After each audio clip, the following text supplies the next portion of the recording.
welcome everyone once again to the Boston Garden here in Boston, Massachusetts, as we open up another year of Celtics coverage here on Sports Channel.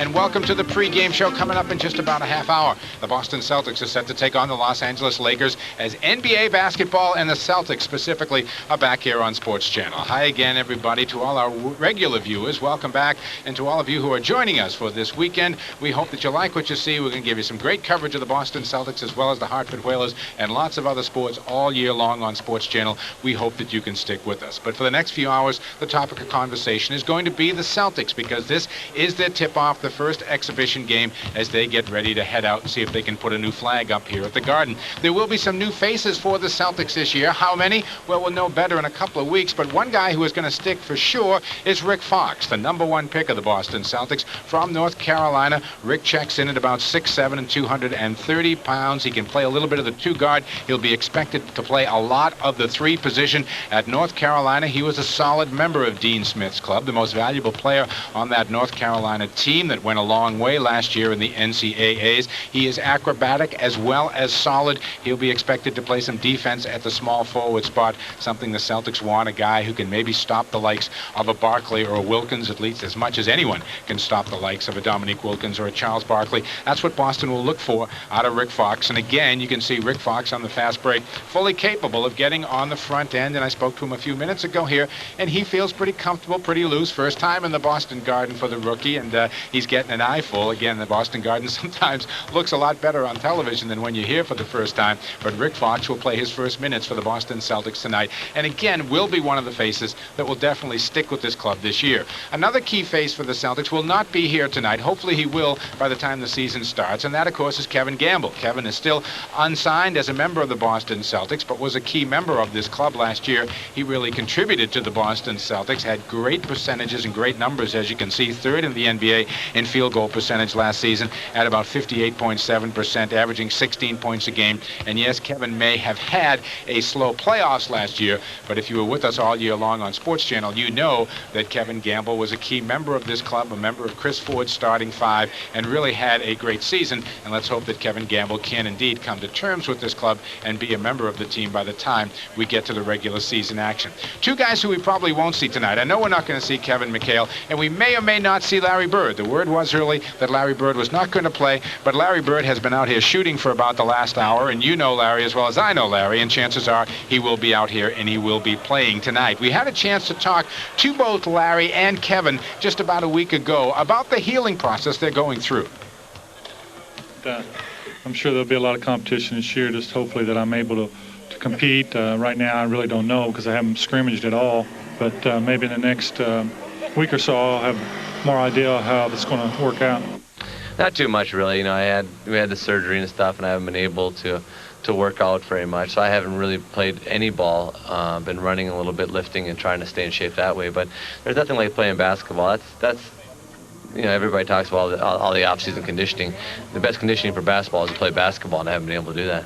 All right, again, it'll be a while before we see Kevin McHale, but it looks like we are going to see Larry Bird tonight. If you're scoring at home, you may get confused because the Celtics have had a number switch. A couple of players who were here last year have decided to switch some numbers. Stoico wanting his old favorite that he wore in Yugoslavia all the time, number 11, and Michael Smith had no problem with that. So Michael Smith will be out here tonight wearing number 4, and Stoico Brankovic, two players really who are on the spot with the Celtics in this training camp. Michael Smith, of course, the #1 pick a couple of years ago. The Celtics have expected more out of Mike. It'll be interesting to see how many minutes he gets here tonight as well as through the exhibition season, and if he can be an impact player with this club.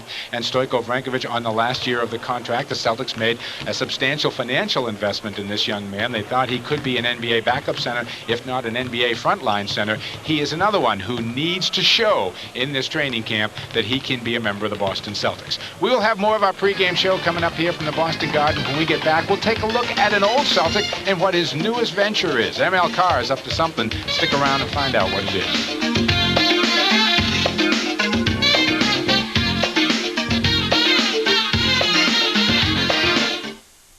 GMC Truck has been planning your getaway for over 80 years and has put all its experience into a new vehicle with the luxury of a leather-trimmed interior, the safety of anti-lock brakes, the comfort of a soft ride suspension package, and most important, all the strength you'd expect from a truck company.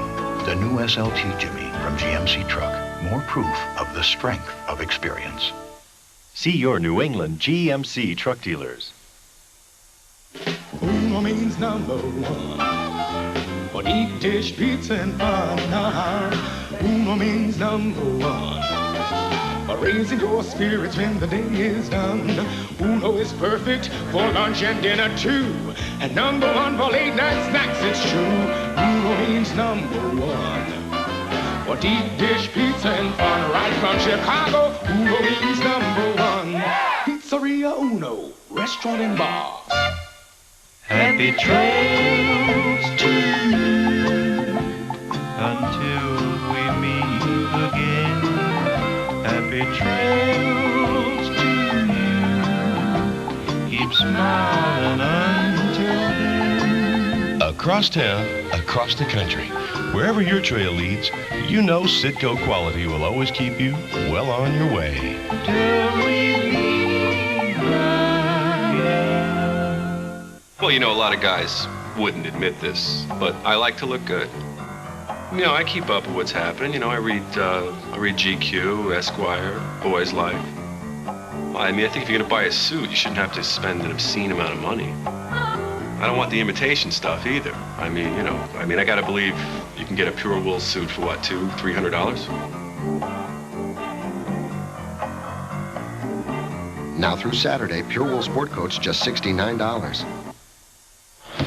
Welcome back once again, everyone, to the Celtics pregame show here at the Boston Garden as we get ready for the Celtics and the Los Angeles Lakers exhibition basketball here tonight on Sports Channel. Once again, welcome to all our viewers who are with us for the first time. Hope you enjoy this free weekend and hope you'll stay with us all season long. ML Carr, a name that many Celtic fans remembered. What's ML doing right now? Well, ML, as always, is an active guy. Here's a look at his latest venture. Have you ever dreamed of signing a contract with the Boston Celtics or the world champion Chicago Bulls? Michael. 2 more, give him 41. Or maybe with any other team from the NBA, the NFL, the NHL, or Major League Baseball. Well, now, with the help of ML Carr's sports fantasy contracts, your dreams can come true. You can feel just like Larry Bird, Michael Jordan, or Lawrence Taylor and sign an authentic professional sports contract. You will also receive an official press release from your favorite team announcing your signing. ML Carr is best remembered as the enthusiastic towel-waving reserve forward on the Boston Celtics during their 2 NBA championship seasons in 1981 and 1984. Since his retirement in 1985, ML has been involved in numerous community activities with young people. His commitment to stand tall against drugs and his help in refurbishing basketball courts throughout New England are just 2 of the ways he has helped youngsters. I believe in the young people in this area. And I say that with conviction because if someone didn't believe in me, I wouldn't be sitting here now. Now ML Carr is involved in something new, sports fantasy contracts. This was a great business opportunity that came upon ML accidentally. I gave a guy a contract with the Boston Celtics for $10 million, and this executive happened to be a tremendous fan of the Celtics. He mounted it, framed it, put it on his wall, and said, what a great gift this is. So I said, gee, that's got to be a business. I can go out and generate some more excitement again, and this time be able to market the product. So what I did is went to every league, Major League Baseball, football, basketball, and hockey, and got licensed to actually market and sell the authentic player's contract, where now a fan can actually sign the same contract that a Larry Bird or a Roger Clemens or a Bo Jackson has signed with their particular teams. But instead of being those stars, we make you the star. It also comes with a press release announcing the signing. You know, we make your most valuable player, comeback player of the year, leading scorer in the league, the highest paid player in the history of sports. Before presenting this to the public, ML had to get the permission of all 4 professional leagues. And as expected, it wasn't that easy. They scrutinize you, make sure you have a nice marketing and business plan. They look at your capabilities. They also look at the impact this particular license may have on the overall league or the teams. And especially when you talk about a document, they really looked at that very, very closely. NFL looked at it and they said, gee, if you put fantasy or not valid in the law as a disclaimer, then it's okay. They said, I think this is one of the greatest marketing ideas ever come across this desk. With the approval of the leagues, ML Carr now needed clientele, and he received a big boost from one of America's most visible personalities. It was great. I was really surprised when you sent that into the mail. That was a very nice gift, and since you gave me that, I purchased 2 for my friends, which I'm going to pick up from you after the game. With the sagging economy and the possibility of the novelty wearing off, many people might see sports fantasy contracts as short-lived as the hula hoop. And we think this has a pretty good lifespan to it because there are sports fans being born every day. There are more and more sports fans. There are more collectors out there. The actual collectors of sports memorabilia has grown annually over the last 3 years to the tune of about 250,000 people. That's incredible. So we have a market, and we're in an industry that's growing tremendously every year. We think that, first of all, you'll get one and it'll generate so much excitement for you. You will think of someone that you know as a sports fan, someone that really loved I was going to say the Lakers. No one loves the Lakers. I'm sure they do. Someone that loves the Lakers or the Celtics or the Bulls or the Giants or the Bruins or whatever. And you'll say, oh, I want to get one for my friend because I know it's his birthday coming up and I want to do it. So we think that life cycle will be quite extensive. With the holiday season coming up, sports fantasy contracts would make a great gift for many people. When kids get them, they go absolutely crazy about it. We had one wife to tell us that she gave one to her husband. He put it in the car. Every time they went out, he showed up to friends. She said it almost became embarrassing. He was like a 10-year-old kid all of a sudden. But those are the type of stories we like. We like the fact that it has generated a lot of excitement for them. As with all of his other enterprises, ML Carr has better intentions than just making a quick buck. Hopefully, we're trying to put together a thing with United Way where we will give a percentage of each contract sold to United Way, which is a nice way to help a great cause because the people over there do such a great job. With a sports fantasy contract, you can bring that childhood dream of making the game-breaking play one step closer to reality. We make it very simple.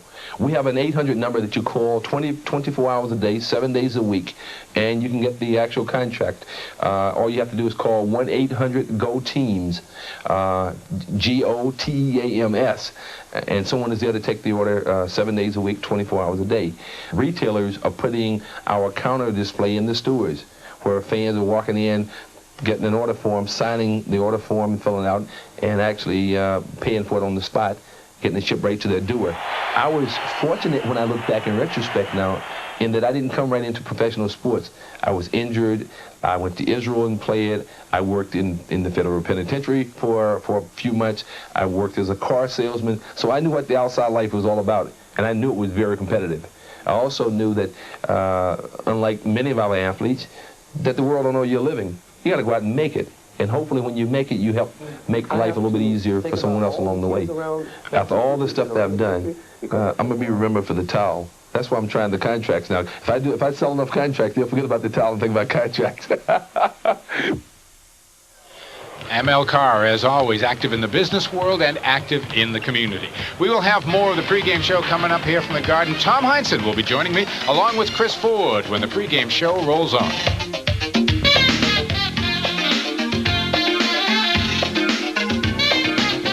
Hi, I'm Jerry Cheevers, color analyst for Hartford Whalers Hockey and Sports Channel. Join Rick Peckham and me as Sports Channel brings 50 Hartford Whaler games into your homes this winter, along with coverage of the NHL up to and through the Stanley Cup Finals. Hartford Whalers, NHL, Boston Celtics, Thoroughbred Racing, English League Soccer, all this and more. Order Sports Channel now, and along with all the action you'll receive containing highlights of the past 10 years of action on Sports Channel. To order, call 1-800-4R-SPORTS now.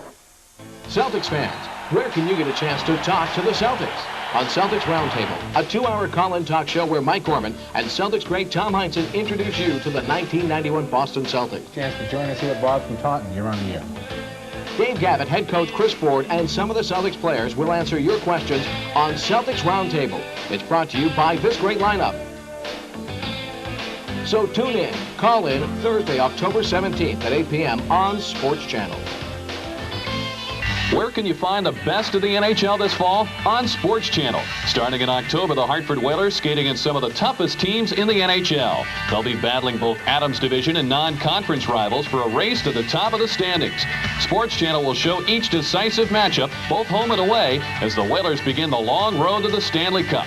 So if you're looking for the NHL this fall, you'll find it on Sports Channel. Saturday, October 12th at 7:30, it's Brian Leach and the New York Rangers in Hartford on Sports Channel.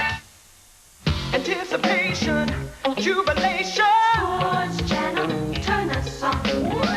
Determination, exhilaration. Sports Channel, turn us on. Slam dunk, slap shot, screaming fans. Big shot, Celtic pride, skates collide. Confrontation, celebration. Sports Channel, turn us on. To order, call your cable company or call 1-800-CABLE. And welcome back once again, everyone, to the Celtics pregame show. And the Pizzeria Uno Chris Ford Report is brought to you by, no surprise, huh? Pizzeria Uno. It could only happen at Uno, and it's going to happen here tonight as we have our first pregame show and our first meeting with Chris, who'll be with us all year long on this show. And you've had a week. I know the bodies have been falling left and right, but have you got much accomplished that you wanted to when I talked to you last week? We've put a lot in, both offensively and defensively, but because of the bodies being missing from the floor, we've had to cut back on some putting in some offenses and defenses. But we've worked hard, and I think tonight will be a test to see where we stand condition-wise. What do you think of that? Do you like where they stand right now? From what I've seen, but you never know until, how it's going to translate into a performance out on the floor. And after tonight's game, we'll have some understanding, and a better understanding after tomorrow night's game.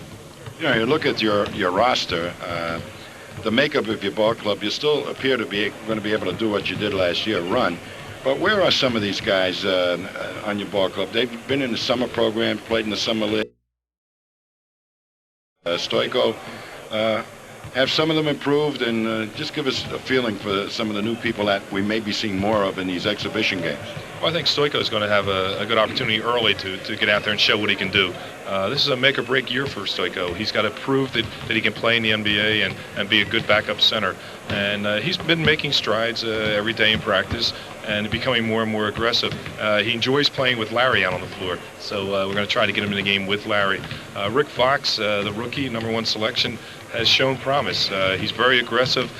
He's suffering right now from diving on the floor and the floor not giving, and he has a little swelling in his right forearm, which is inhibiting his shooting, but he's shown some aggressiveness. He mixes it up, he runs the floor well, and we hope that he can get out on the front end of a break. We're going to see him tonight? Yeah, we'll see him, excuse me, probably very early. There's another body going down. Right listen, we'll be right back while Chris... in the Celtic camp. You mentioned making and breaking, two names that quickly come to mind, Michael Smith and John Bagley. Have they been making or breaking this week? Well, Michael Smith has done what we've been asking him. He's putting the ball up. He likes to get out in the front of the end of the fast break, and he's been shooting the ball very well in camp. John Bagley, unfortunately, came in camp overweight, but did a good job as far as running and staying with D. Brown, which was amazing. And he was leading the fast break and doing all the things we wanted, and then all of a sudden he came down with an eye infection, which has knocked him out for the last couple of days and will not play tonight. Is John Bagley one of these guys? I mean, Charles Barkley comes to mind. He's never going to play at the weight that everybody thinks he should play at, but maybe can play at a weight that's a little heavier than we all think he should be at. Well, I think he's at a weight right now which is not good for him. I think that we're not asking him to be a skeleton out there. We just like to have some loss of weight and not to interfere with his game, but just have some loss of weight. And when you go 2-a-days, you expect to be able to lose some weight. Well, let's get to the big question. The big three, the vets, the Zap boys, I call them. Larry Bird, Kevin McHale, and Robert Parish. Bird came in way under what he's ever reported at. How has he looked this past week? He's looked very well out there. It's amazing to say that he went out and had surgery in the off-season, and we know he did. But to come back and be able to participate in the daily sessions that we've been undertaking is absolutely amazing.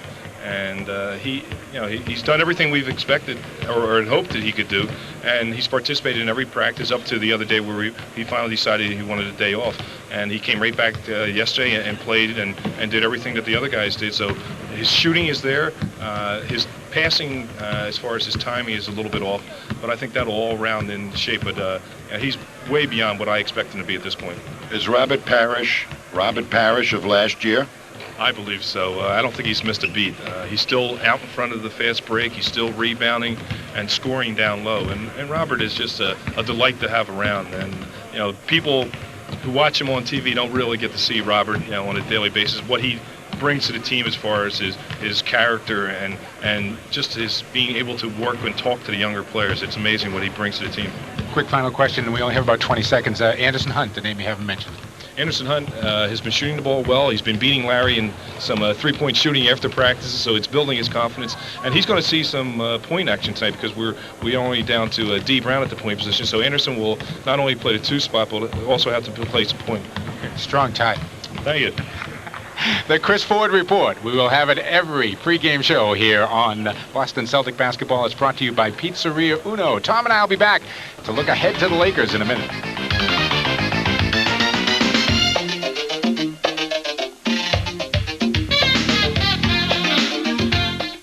Uno means number one. For deep dish pizza and fun. Uno means number one. Raising your spirits when the day is done. Uno is perfect for lunch and dinner too. And number one for late night snacks, it's true. Uno means number one. For deep dish pizza and fun right from Chicago, Uno means number one. Pizzeria Uno, restaurant and bar.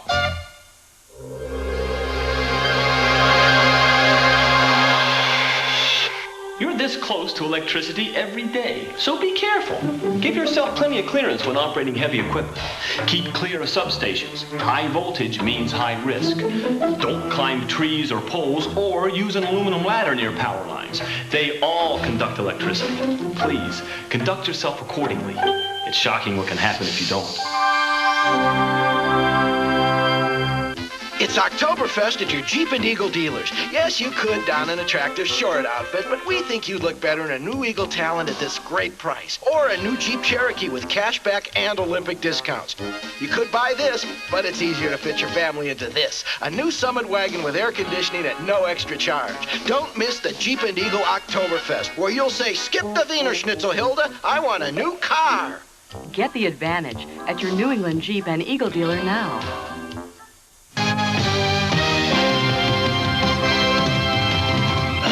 Hi, everyone. I'm Rick Peckham, play-by-play voice of Hartford Whalers hockey here on Sports Channel. Join Jerry Cheevers and me this season for 50 Hartford Whalers games, as Sports Channel also covers 50 NHL games and college hockey as well. Order Sports Channel now, and along with the action, you'll receive this terrific 10th anniversary book containing highlights for the past 10 years of action on Sports Channel.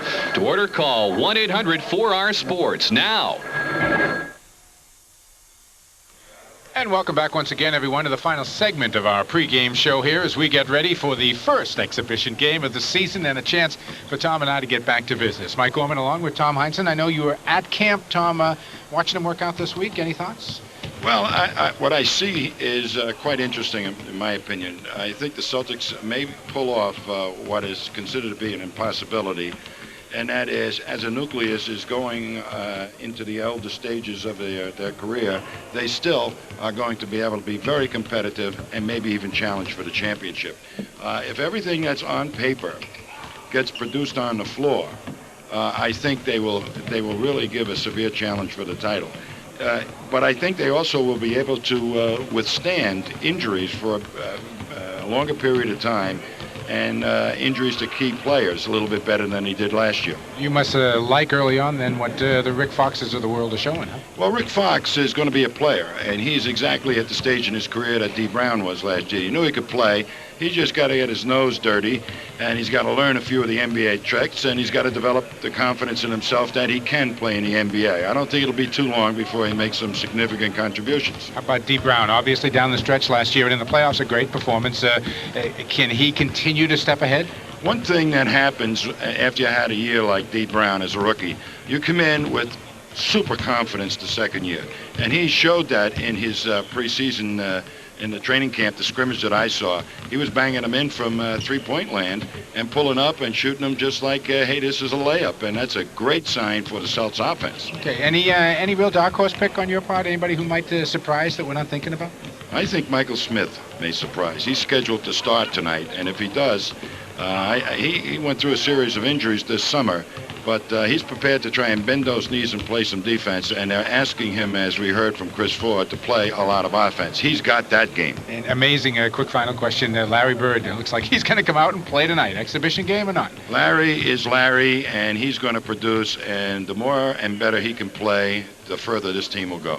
Okay, again, to all our first-time viewers, welcome to our coverage of Celtic basketball. Hope you stay with us all season long, as Tom Heinsohn and I will be here for every home game. And Tom and I will also be around on Monday night when we have the Celtic preview show. That's coming up Monday night at 10 o'clock, an in-depth look at the upcoming Celtic season.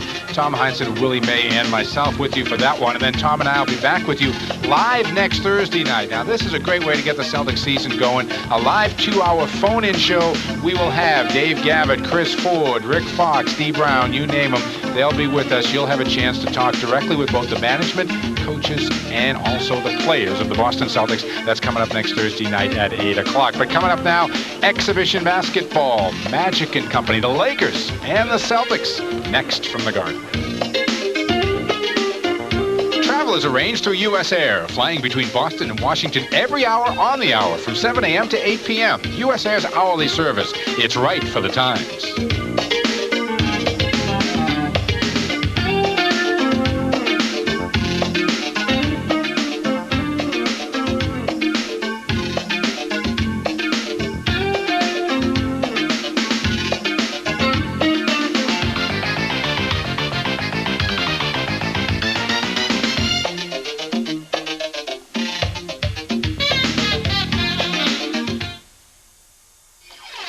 God-given thing. The way to say thank you is to push it to the limit.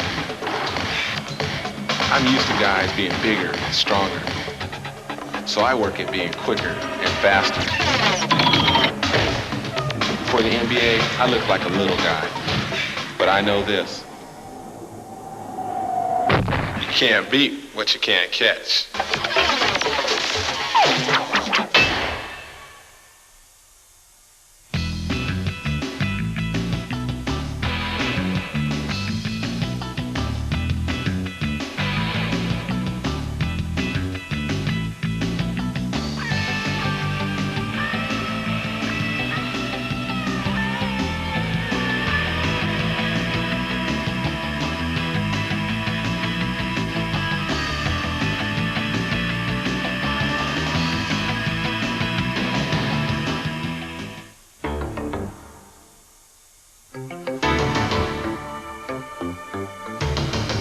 Hard work. Teamwork. On Sunday, October 20th, over 4,000 rowers will demonstrate that the best way to pull ahead is to pull together. As sponsors of the 1991 Head of the Charles Regatta, Baybank is proud to keep this tradition of teamwork moving forward.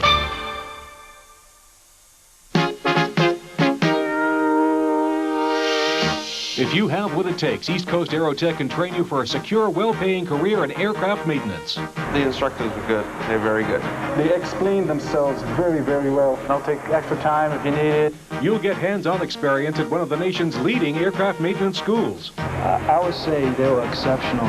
Call East Coast Aerotech at 1-800-292-ECAT for an appointment to tour our facility. Ask for Operator 3. Where can you find the best of the NHL this fall? On Sports Channel. Starting in October, the Hartford Whalers skate against some of the toughest teams in the NHL. They'll be battling both Adams Division and non-conference rivals for a race to the top of the standings. Sports Channel will show each decisive matchup, both home and away, as the Whalers begin the long road to the Stanley Cup. So if you're looking for the NHL this fall, you'll find it on Sports Channel. Saturday, October 12th at 7:30, it's Brian Leach and the New York Rangers in Hartford on Sports Channel. The Boston Celtics have had the summer to relax and unwind. But now it's time to get back to the routine of playing some basketball. Head coach Chris Ford is looking to fill his roster with players who can execute the running game. And the preseason is the time for the players to show their stuff. Once again, it's time to play basketball, Celtic style. And what better way to start than a tune-up against the Los Angeles Lakers? Get ready for the preseason. It's coming your way next on Sports Channel.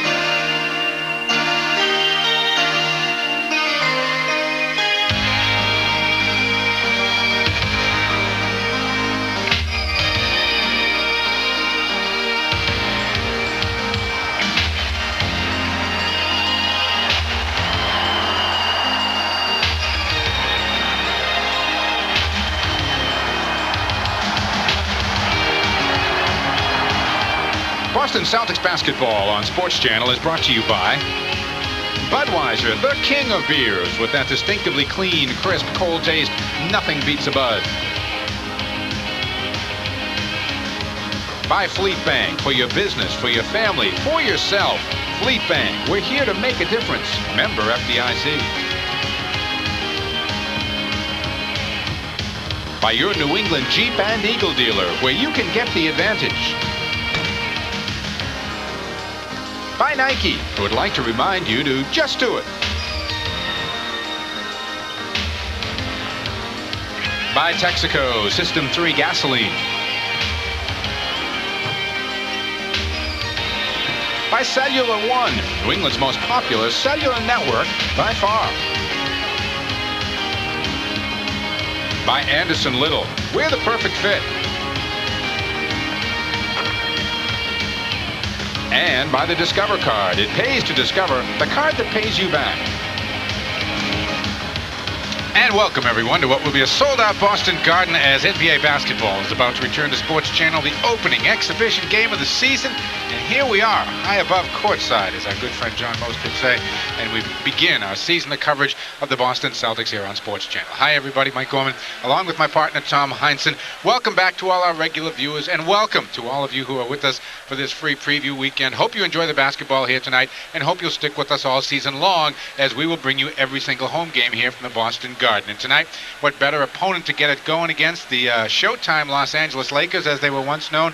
And I guess the question, Tom, the Celtics, you've been to their camp, you've watched them work out. Is this a running basketball team we're going to watch this year? There is no question that this is going to be a running team. As you're going to see, last year they got started in a running game under Chris Ford, but Larry Bird was the catalyst with good defensive rebounding underneath, and then after getting the rebound, making long passes outside to allow people to get quickly up the court. Here he creates a 3-on-2 situation, which is just what Chris Ford wants. Will they be able to do this with other people than Larry Bird? That is going to be the question. They started to do it a little bit during the tail end of the season, Kevin McHale and Robert Parish, but not on a continuing basis. All right, some key people who will be missing tonight. The one on the right will, the one on the left won't. Kevin McHale is still nursing an injury, is able to walk, really can't run a whole heck of a lot, and I don't think we're going to see much of Kevin during this entire exhibition season, but a thinner and quicker Larry Bird is going to play tonight, T. Well, Larry Bird really looks like he's wants to gobble up this season. He has been tremendous in the preseason camp, and I think they've just rested him a couple of days because he may be too fine at this early part of the year. And another key player who will be missing tonight, that, of course, Kevin Gamble. Great year last year, has not signed a contract yet, but one would hope Kevin will be in camp before too long. Well, that's the big question mark. He was one of the players that helped create the style of last season that made it a very competitive year. Without him in there and his experience in that role, they're going to have to rely on Rick Fox or Michael Smith or somebody else that has really not played a lot for this ball club. So will he be important? I think tonight's look at some of those people, Rick Fox and Michael Smith, will be important. Okay, we'll see them both tonight. Stick around. NBA basketball, the Lakers and Celtics, when we get back.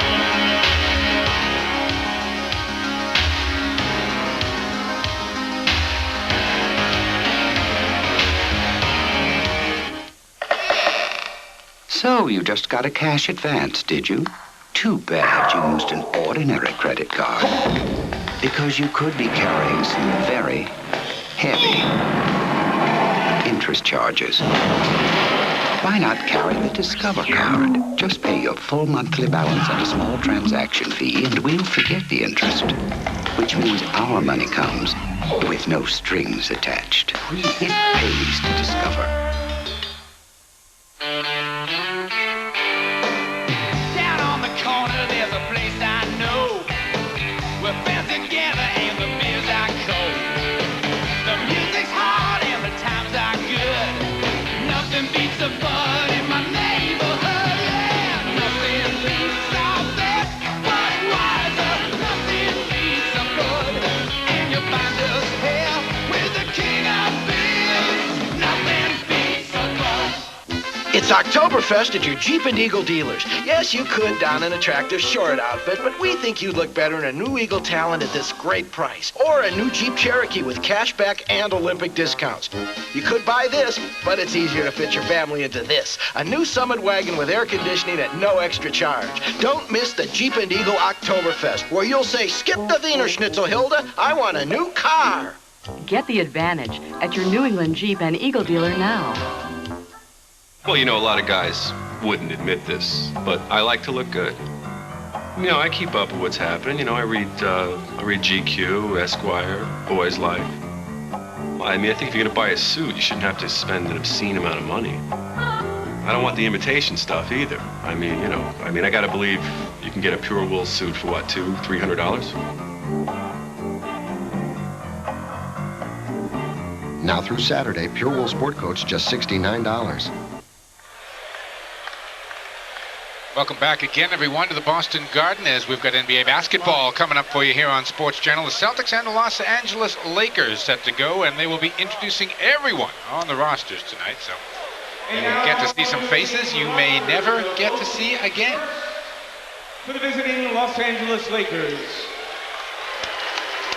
at guard from West Virginia Tech, number 3, Sedale Threet.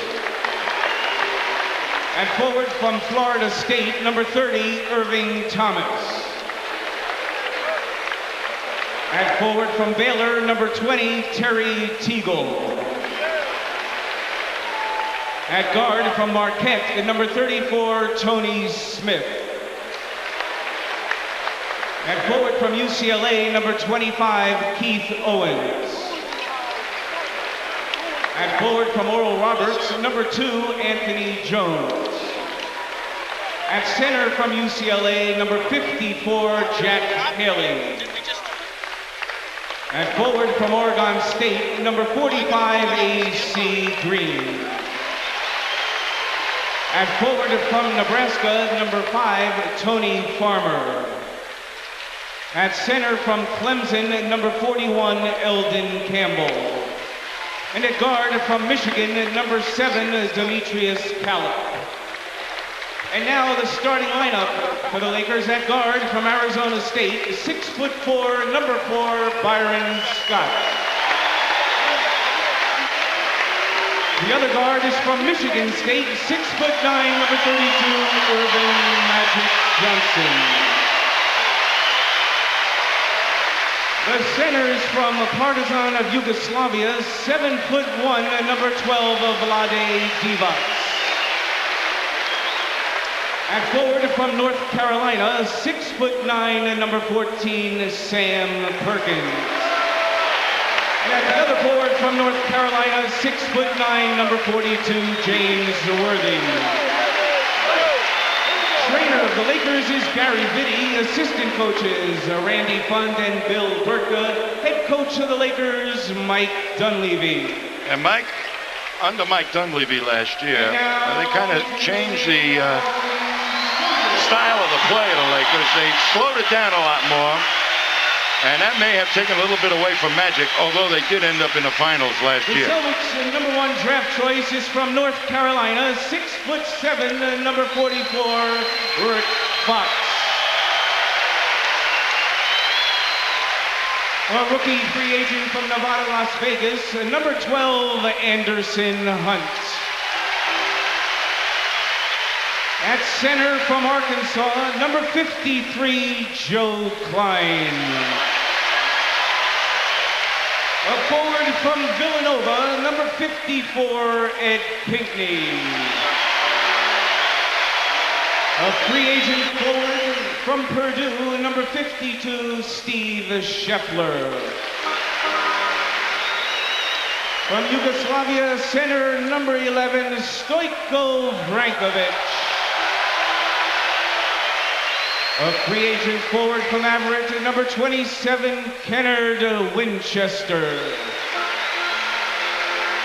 And with the Celtics tonight unable to play because of injuries, from Boston College, John Bagley.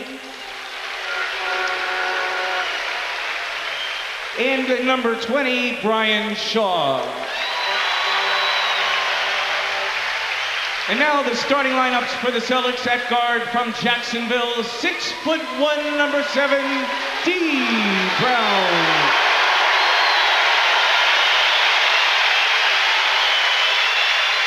The other guard is from Northeastern, 6'7", number 35, Reggie Lewis.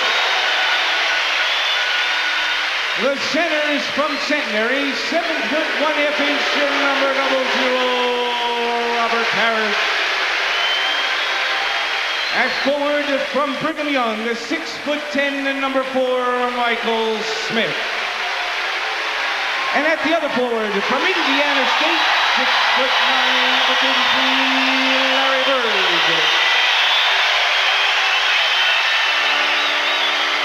Trainer of the Celtics is Ed Sert. Assistant coaches, John Jennings and Don Casey. Head coach, Chris Ford. And the officials for tonight's game. Stan Crawford in the middle, Jim Kinsey, the weightlifter, on the left, and David Jones on the right. A quick reminder, this copyrighted broadcast is presented by the authority of the National Basketball Association and the Boston Celtics, and it's intended solely for the private, non-commercial use of our audience. Any publication, reproduction, retransmission, or other use of the pictures, descriptions, and accounts of this game without the express written permission of the NBA, the Celtics, and Sports Channel is prohibited. Announcers on this broadcast are selected by Sports Channel and approved by the Celtics. 3 of the last 4 times they've played here, the Lakers have emerged winners. You want to watch some interesting things here early, though? I agree with you, Tom. Let's watch number 4, Michael Smith, one of the guys on the spot in this training camp.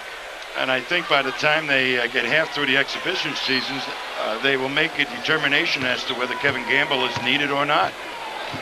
Michael Smith is defensively going to pick up James Worthy. Reggie Lewis out on Magic. Parish on Divac. He misses outside. Loose ball rebound to D. Brown looking to run. Bird takes it. Makes it. The one thing you saw at the training camp is Larry Bird has got his mobility back. And that makes him, once again, a devastating basketball player. A 3 to open the exhibition season, and the Lakers turn it over on the other end. Mike Dunleavy, again, slowed this club down last year. It was no longer showtime. Larry again, takes it again. Not this time. Reggie the rebound. Reggie has been absolutely sensational this last week out at Hellenic College. Celtics out quickly, 5-0. Magic spins, rejected by Parish, but a goaltender's call. They may not have a big pivot man, but Magic makes that point guard position in his size when he goes to the box very tough to defend. Michael Smith pops out, looking inside, finds Parish. Got Byron Scott in the switch, he knocked it away. Now Divac catches up. D. Brown hits outside. And more this past week, you have seen D. Brown's confidence explode from the outside. Worthy spinning on Michael Smith for 2.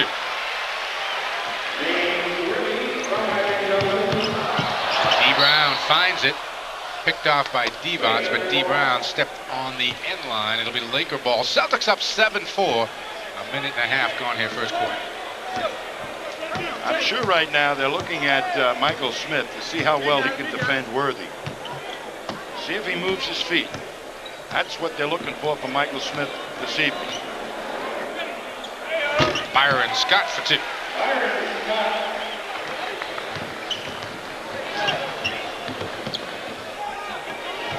Smith has got Perkins on him. Worthy's got Bird, who wants the ball. They clear it out for Larry. One-on-one with Worthy. Good look, and Smith couldn't handle the pass inside. Magic the other way in the middle on the break. Leaves it nicely for Perkins. Missed the easy one. Parish over the top with the foul. The Lakers will run, and they use the intelligence of Magic Johnson to really set things up. And Worthy is very quick to the wing, as is Byron Scott. And Perkins, who is a center forward type of player, looks big, but he's pretty quick himself.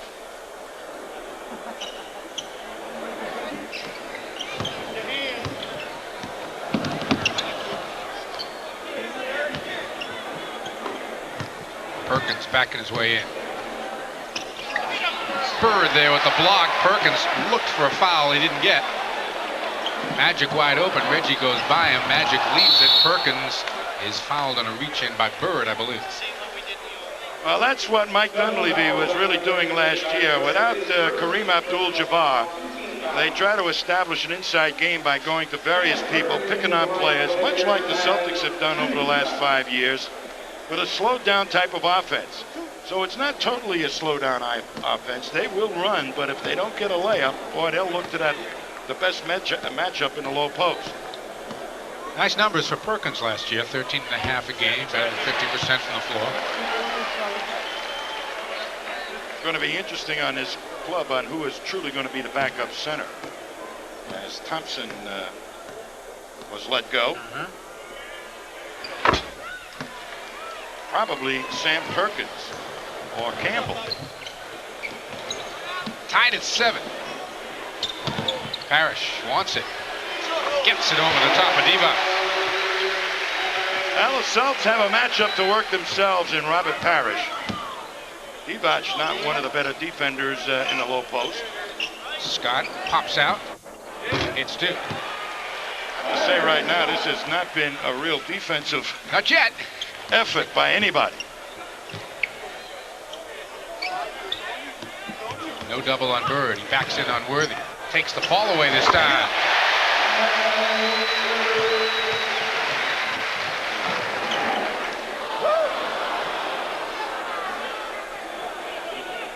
Magic's trying to post up Reggie Lewis. They go inside to him. There's the spin. Magic with a little extra flailing there to draw some attention. Reggie Lewis gets the foul, his first.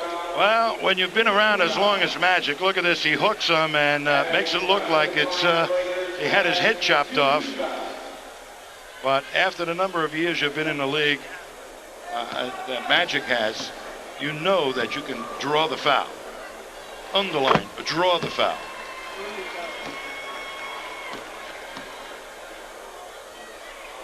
Magic got them both. We're tied at 11. Reggie wants to go on Scott. Short with the jumper. Magic to rebound and yells go immediately. It's a 3-on-2 break. Worthy on a wing. Well, the Celtics only got 2 guys back. Michael Smith was under and was hustling back, but he got beat. Here's that opportunistic break you talked about 2 times. Michael Smith missing outside. Byron Scott to Magic. Spins off Reggie. Magic coast-to-coast job trying to leave it for Divac. Got fouled.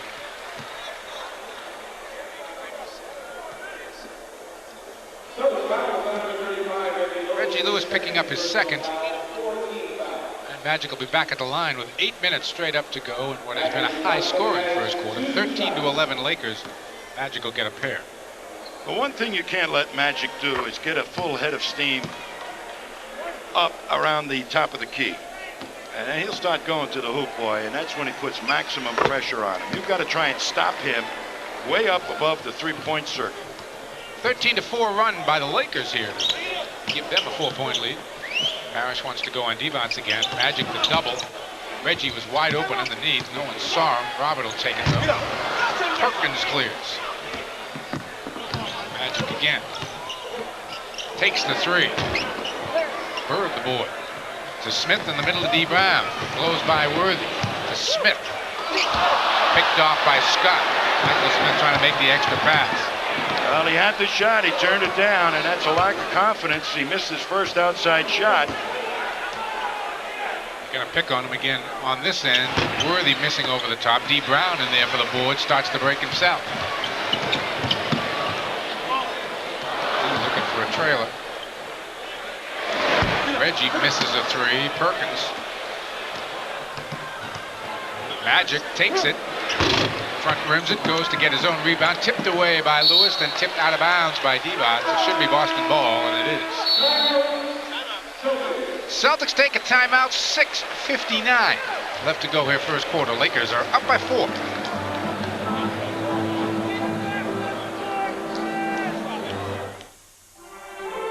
Yeah, I love it. That's the color. It's perfect. You like it? I love it. The colors you love for the people you love. Pittsburgh Paints. Proud sponsor of the U.S. Olympic team. At Somerville Lumber, with any 10-gallon purchase of Pittsburgh Paints, get a free PPG 1992 U.S. Olympic team jacket. Sinbad here, going to the court. See, this is where legends are made, outdoors. I got on my black top shoes, the first kicks built for the outside game. Let me tell you about the outdoor game. You can shoot from anywhere when you play outdoors. There ain't no rules. How do you know when you're out of bounds when you play outdoors? If you hit that trash can, you went too far. Can't take no charge outside. You get a foot in your chest. That's what happens. Pay your dues outdoors, man. Reebok, black top shoes. You seen it? Now go play outside. I got about a 40-inch vertical since I've been wearing these shoes. About a 40, all right, about a 37-inch. I got about a 30. We're here because we understand that it takes money to grow a business. We're here when you'd rather lease a fleet of trucks than own one. And we're here because your credit line is your lifeline. Loans, cash management, prudent advice. At Fleet Bank, we have a simple business strategy. Help you succeed, and we succeed. Fleet, in business to make a difference.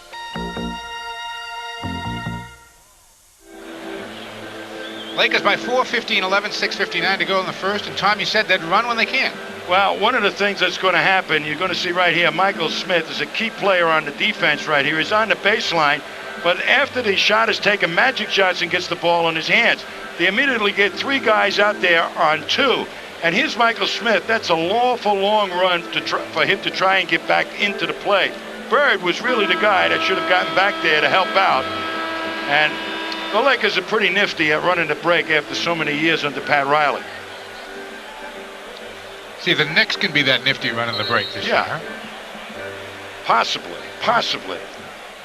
Knicks are going to be an interesting team along with the Nets and 76ers in this Atlantic Division with the Celtics.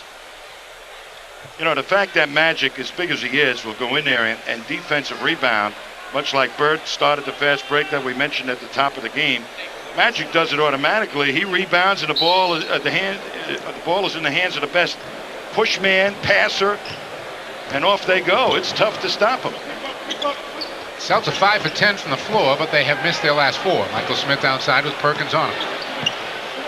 Nearly picked off. Parish gets it. Wants to go on Divac. Knocked away. Worthy the loose ball. 4th turnover on the starting unit. Nobody home on the alley-oop. Up to Parish. Nice run. Good quick outlet pass into the point guard's hands by Michael Smith. Got that thing started.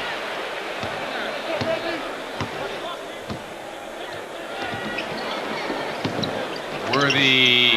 Divac might have got away with a step and tips it in. First bucket for Divac. D. Brown's got Worthy in a switch. Good look. Great pass. Bird to Parish. Vintage Larry Bird. Magic gets it back. Reggie's really having trouble stopping Magic. D. Brown picks up the foul on the other end. Sam Perkins is first. Now you watch Bird on a pick and roll, immediately knows that Divac picks him up. Parish must be open. And laid it up there softly so Parish could see it, feel it, get it, and stuff it.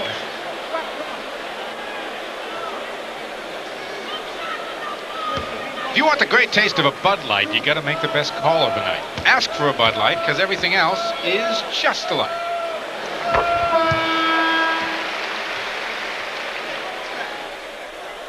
Number 3, Sedale Reed.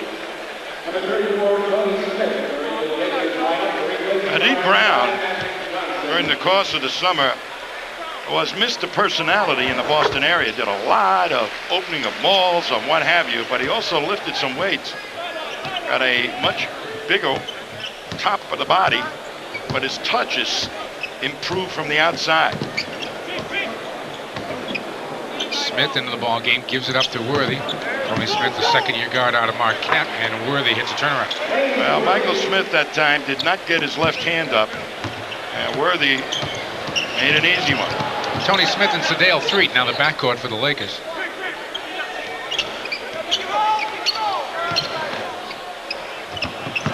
Bird back to Dee Brown. Gets the bounce. A good look by Bird and no hesitation by Dee Brown to get that shot off.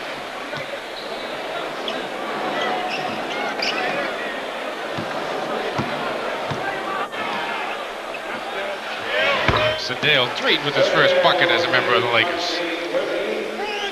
And he will get a few more before he's through. He is a shooter. It's a pretty good deal, I think, for the Lakers. Yes, it was.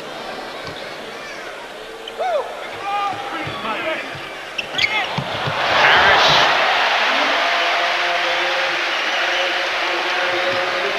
Eight points now for the Chiefs to lead the way. Celtics trail by 2 with 4.5 to go. And Celtics will go to the bench next whistle. Divac's missing outside. Dee Brown the loose ball.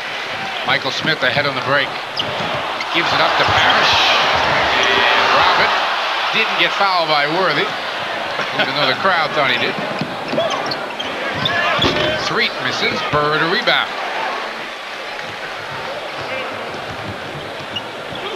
Dee pulls up and buries it outside. Only a 2, but no hesitation once again with that long distance shot. What a plus if he's got the confidence to take that all season long. Tied at 23. Tony Smith for 2.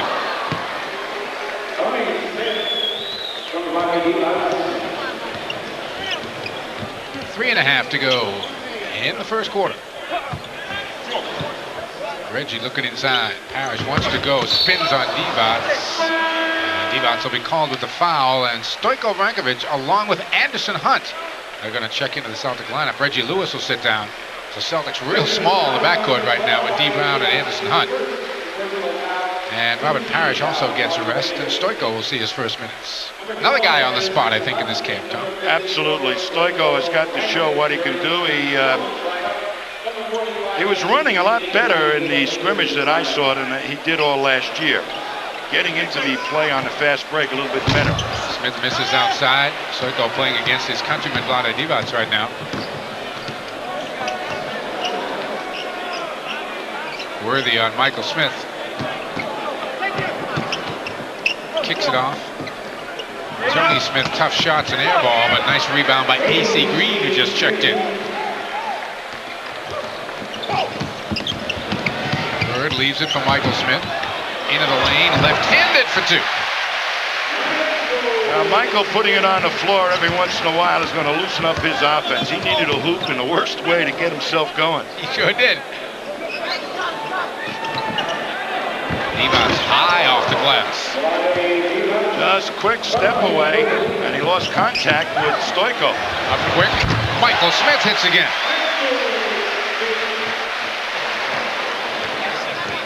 That's a big plus for an offense if Michael Smith hits that outside shot. He's got the capabilities to do exactly that. Mike Dunleavy takes a timeout with his Lakers up by 2, 29-27.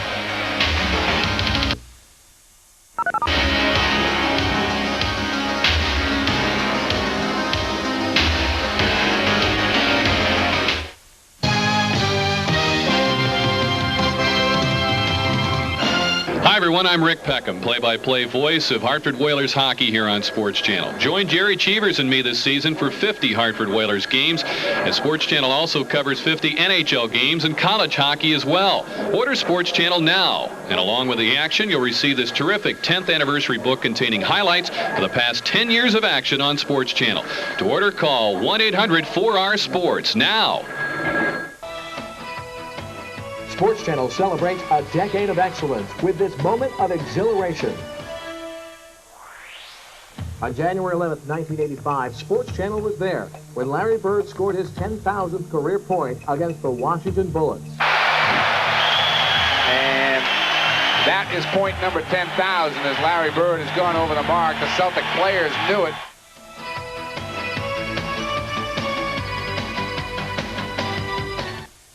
How's Larry's back? How's Derek's knee? Where does Rick Fox fit in? Bird in the Olympics? If you're wondering where the Boston Celtics stand as they prepare for the 1991 season, you'll want to watch Celtics Preview. We'll take a look at how the Celtics are planning their run for banner number 17 and how the players gear up for the long NBA season. Celtics Preview is brought to you by these sponsors on Monday, October 14th at 10 p.m. The Celtics regular season is just around the corner, and to get you up to speed, Sports Channel presents Celtics Preview. It's an in-depth look at how the Celtics are preparing for the upcoming season. So get the lowdown on the 91 Boston Celtics with Celtics Preview, premiering Monday, October 14th at 10 p.m.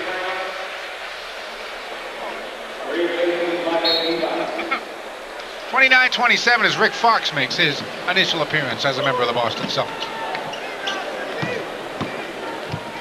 Eldon Campbell, funny-looking shot, but it goes down. Stoichkov's got to bump them off the box a little bit more than that. They're getting position A. Bird and D. Brown stay on the floor. Anderson Hunt handling it first time, has it knocked away, and is fouled by Sedale 3. I like Anderson Hunt, Tom. I think this kid's got a chance to make some sort of a mild impact with this club. He's got a great outside shot, but he does not project as a point guard. He's a two-guard, and stature-wise, he's a little bit on the slender side. You're being kind. He's not a big kid.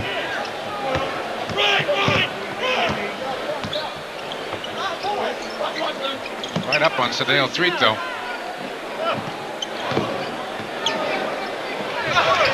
Street can't get it down. Stoichkov the rebound.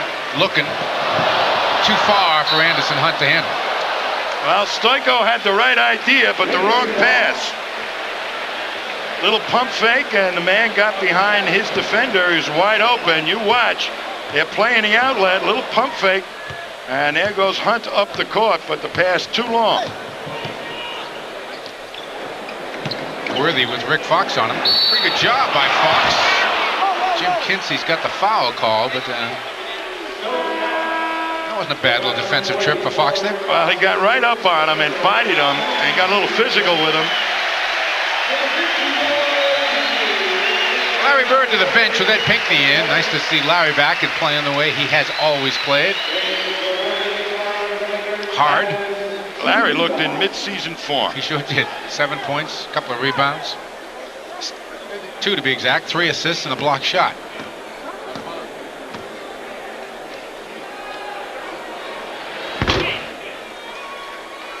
Seven points for James Worthy. The Lakers by 3 with 1:14 to go here in the first quarter.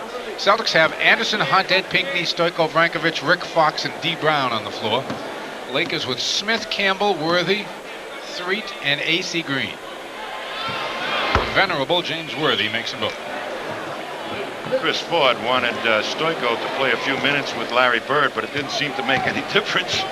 You mentioned that to us earlier, didn't you?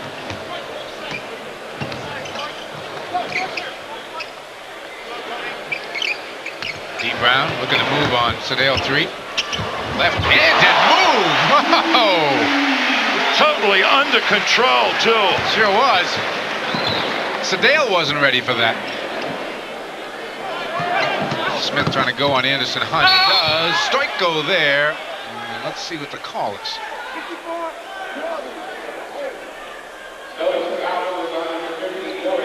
Ed Pinckney picking up a foul on the baseline. That's Hunt, who's really challenging on the outside. Smith gets by. Good switch by Pinckney to cover it up, and Stoico with the big mitt protects the hoop.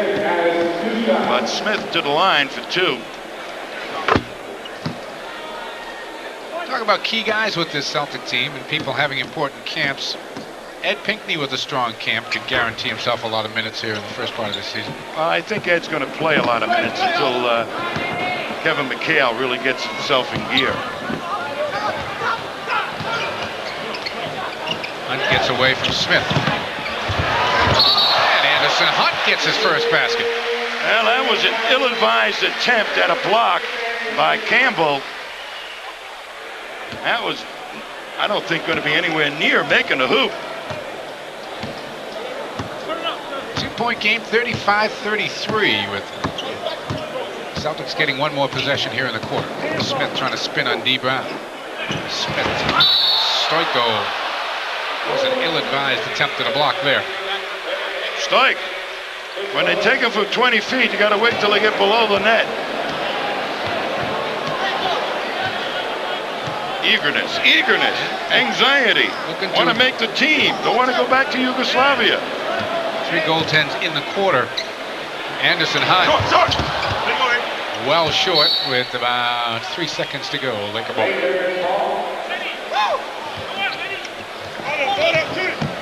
Smith lets one fly. That'll come up short. And the Lakers have a 4-point lead after one.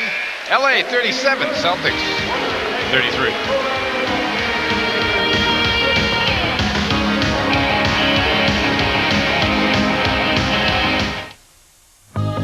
We're here for your daughter who just got into college, and for you who just got the bill. Here for your mother who should never have to give up her home. And we're here because you found your next home. No matter what you face today, Fleet Bank will face it with you. With products that take the sting out of obligations. Products that fill needs faster and respond to your right to dream. Fleet Bank. We're here to make a difference. Discover the low price of high quality at Tweeter. I thought Tweeter would be more expensive than most, but I came in and I was pleasantly surprised. The best audio, video, and car stereo. The TV monitor I found to be the best was Toshiba. The best trained sales experts. Someone's always here to help me out. And guaranteed low prices. Tweeter is the best value for your money. Isn't it time you discovered the low price of high quality at Tweeter for times like these. It's Oktoberfest at your Jeep and Eagle dealers. Yes, you could don an attractive short outfit, but we think you'd look better in a new Eagle Talent at this great price. Or a new Jeep Cherokee with cashback and Olympic discounts. You could buy this, but it's easier to fit your family into this. A new Summit wagon with air conditioning at no extra charge. Don't miss the Jeep and Eagle Oktoberfest, where you'll say, skip the Wiener Schnitzel, Hilda. I want a new car. Get the advantage at your New England Jeep and Eagle dealer now.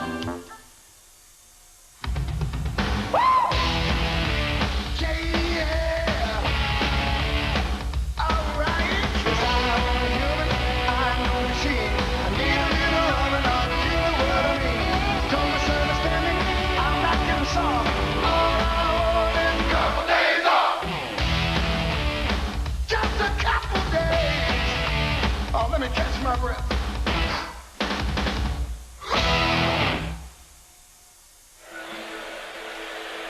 Next Thursday, Sports Channel presents Celtics Roundtable, a 2-hour call-in talk show where you get a chance to talk with the Celtics. Scheduled to appear Dave Gavitt, Chris Ford, Rick Fox, Ed Pinckney, and Reggie Lewis. So turn on Sports Channel next Thursday night, October 17th at 8 o'clock. Tom Heinsohn and I will be there with Celtic Roundtable. Talk to the Celtics. You know, nothing beats the excitement of the Celtics, and nothing beats the distinctively clean, crisp, cold taste of a Budweiser. Nothing beats a Bud. 37-33. Lakers by 4 here as we're about to begin the second quarter. And again, a special welcome to all our viewers who are joining us on this free preview weekend. Tom Heinsohn and I will be here at the Garden, another 40 times this year? Why not? Bringing you all the action as you look at the first quarter numbers. Celtics some impressive shooting, but they trail by 4. D. Brown, Ed Pinckney, Stoico Brankovic, Rick Fox, and Anderson Hunt stay on the floor. Stoico Misses the hook shot. Pretty good hustle by Fox, put the ball out of bounds.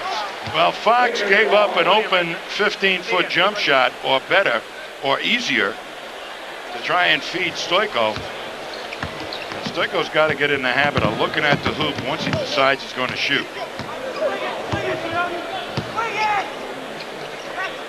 Eldon Campbell finds Sedale Threet. Stoyko in there for the rebound is bumped out of bounds by Sedale Threet. Stoyko, after he grabbed the rebound, did have an intention of looking up the court to outlet that ball. That is a good sign. They want Stoyko to control the boards. At his size and his agility, he ought to be able to do some serious damage in the rebound department. At least that's what they're hoping. He should, you're right. Gets the ball on Eldon Campbell. They clear it out for him. Hits the hook shot this time. Good turn move to the baseline, way over the top of Campbell. Eldon had no shot on that one. I think Eldon Campbell's a nice guy for Stoyko to show some stuff on here. Rebound to D. Brown off the Campbell miss.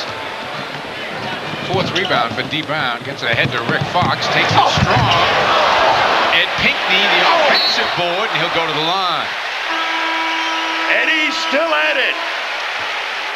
Hanging tough off the break and getting up there. Here's Fox with a strong move, draws the crowd, but that turns Pinckney loose, and he goes right up over the top.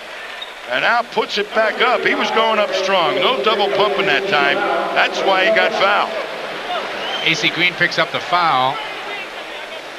D. Brown finally gets a rest on the Boston bench. Reggie Lewis checks in, which means that Anderson Hunt's going to play some point guard. Not necessarily. No? They had Reggie playing. Point? Yeah, Reggie's been playing point guard. He did the other night in the scrimmage I saw, and he looked pretty good.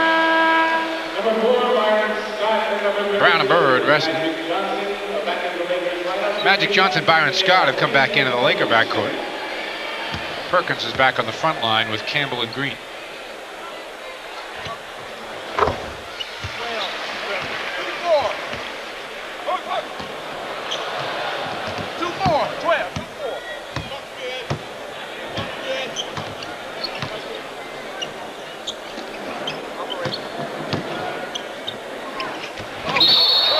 Stoyko with another goaltend on Perkins this time.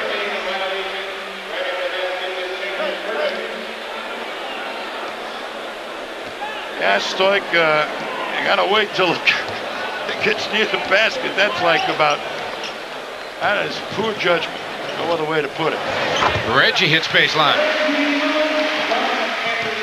Anderson Hunt picking up the assist. The Lakers by 1. Hunt out on Byron Scott. Boy, Anderson, I tell you, Anderson gets right up in your face. Now, people are going to beat him off the dribble like that. He's not afraid to get up in someone's face. Well, one of the things you want to do on Byron Scott is take away that outside shot. You can force him to the dribble. He's not nearly as good. First foul on Anderson. JK.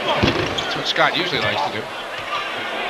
Stay here, Blue. And it'll stay Laker ball. 10:07 left to play here first half as Mike Dunleavy looks on. Mike Gorman along with Tom Heinsohn. First of many this year from the Garden as we cover the Celtics on Sports Channel. Hope you will stay with us all season long.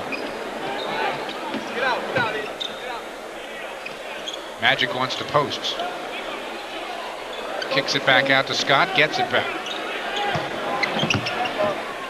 Byron Scott, little dribble move for 2. Well, when you're in and then you have to rush out, it can make you into a real idiot. Get up! Tipped in by Pinckney. Go to it, Eddie. Active on the offensive board. Magic again looking to go one-on-one. Reggie, pretty good defensive job there. And Magic the air ball. Here comes Anderson Hunt. Celtics with some numbers here. Anderson keeps his head up. Trying to get it through to Rick Fox. Gets it back. Reggie keeping it alive. Fox the loose ball. Good look for Lewis. Slapped away by Eldon Campbell out of bounds.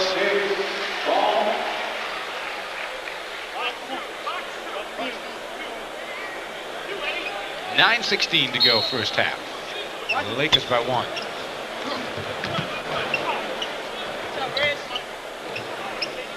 Anderson Hunt, short with the 3. And that is his shot. Yep. It's the one he's got to keep taking. He's not really a good penetrating guard. He's an excellent perimeter shooter. Illegal defense called. Anderson Hunt tried to pick up Magic Johnson. And they ended up double teaming Magic. And the ball was not there. Well, 2 rookies make a classic NBA mistake. They did there, Rick Fox and Anderson did.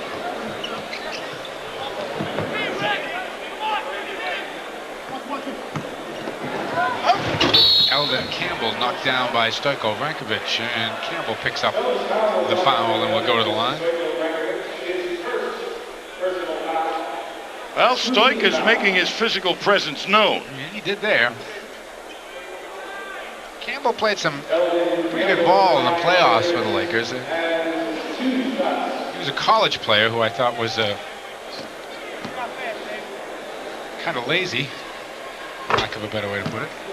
Kind of a one-dimensional player, but I think when you play with a player like Magic Johnson, you just saw him going over and talking to Eldon. Everybody's going to get lifted up a notch emotionally. Campbell's got some great athletic ability, and he's a pretty good shooter in close to the hoop.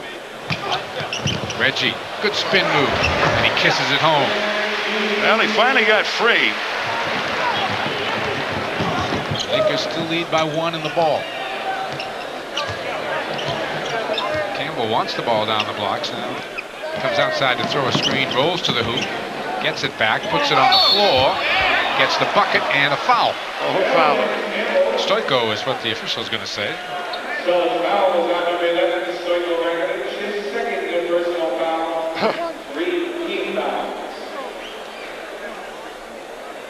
Well, the tickle foul there, T? I didn't even see it. It happened so fast.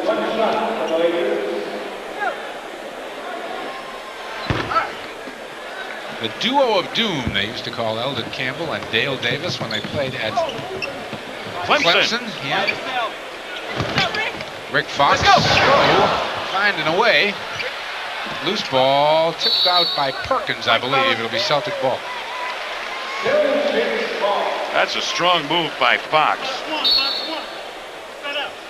I understand Fox has got a good 18-foot jumper.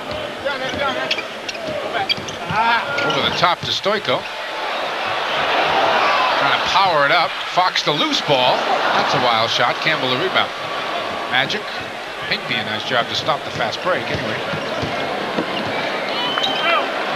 Bird's up off the Boston bench. He'll be coming back in. AC Green and Fox shut him off. AC Green wants it back. Oh, I tell you, Rick Fox from the waist down is a very big kid, and he just moved AC Green off the spot with a little flick of his right leg. 24-second violation on the Lakers. Rick Fox has got legs like Charles Barkley, and he just moved AC Green about 3 feet. Well, that's great defense when you can do that as a quick forward, and that's one of the things that Kevin Gamble was not able to do against some of those bigger quick forwards. Get physical with them. Yep. Fox is capable of that, no doubt. Bird back in, gets the ball on AC Green, they clear it out for Larry. Over the top of Green. Rebound to Perkins in the middle of Magic. Magic, that little skip step of his. Got D. Brown, and he likes that matchup. Goes through and draws a foul. Well, the Lakers are living at the line right now, but they're trying more often than not to take the ball to the hoop. And that's what creating the foul situations. The Celts are not doing that. Most of their offense has been of the pop-out variety. Even on the fast breaks, they're pulling up short and shooting jumpers. So as a consequence, they're not getting to the line nearly as much as the Lakers. Vlade Divac's back in. So the Lakers back to a 5 of their top 6 or 7 players on the floor. AC Green out there with Scott Perkins, Divac, and Magic. Reggie, a nice little move. Bangs home the pull-up. Lakers quickly the other way. Byron Scott. Boy, you just got to get to those people very quickly. Don't let them put it on the floor. Stojko outside, well short. Out of bounds to the Lakers.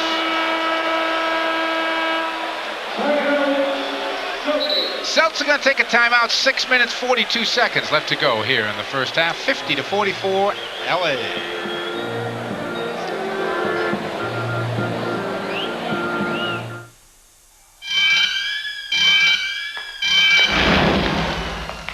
Evidently, some people have money to burn. Why else would they pay an outrageous fee to carry a simple credit card?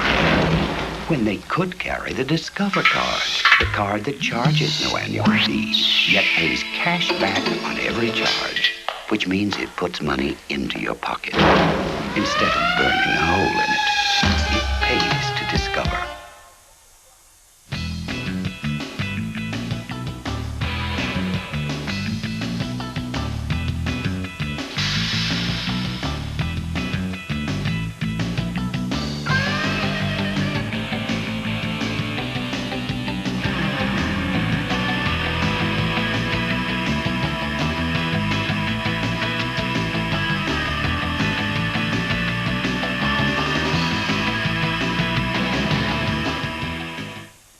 It's Oktoberfest at your Jeep and Eagle dealers. Yes, you could don an attractive short outfit, but we think you'd look better in a new Eagle Talon at this great price. Or a new Jeep Cherokee with cashback and Olympic discounts. You could buy this, but it's easier to fit your family into this. A new Summit wagon with air conditioning at no extra charge. Don't miss the Jeep and Eagle Oktoberfest, where you'll say, skip the Wiener Schnitzel, Hilda. I want a new car. Get the advantage at your New England Jeep and Eagle dealer now. Tomorrow night, the Hartford Whalers are in action, and Sports Channel will bring every save, check, and goal right into your living room. The New York Rangers will shuttle on up to the Hartford Civic Center to face off against the Whale in what is sure to be an exciting game. So that's the Rangers and the Whalers tomorrow night live at 7:30, exclusively here on Sports Channel. 6:42 to go here, first half. Mike Orman, Tom Heinsohn at the Garden as the Lakers have a 6-point lead. Celtics have Stojko Vrankovic, Ed Pinckney, Larry Bird, D. Brown, and Reggie Lewis on the floor. Boston 5 of 15 here in the second quarter. Byron Scott, Magic Johnson, Sam Perkins, James Worthy, and Vlade Divac on the floor for Mike Dunleavy's Lakers. He's back to his starting lineup.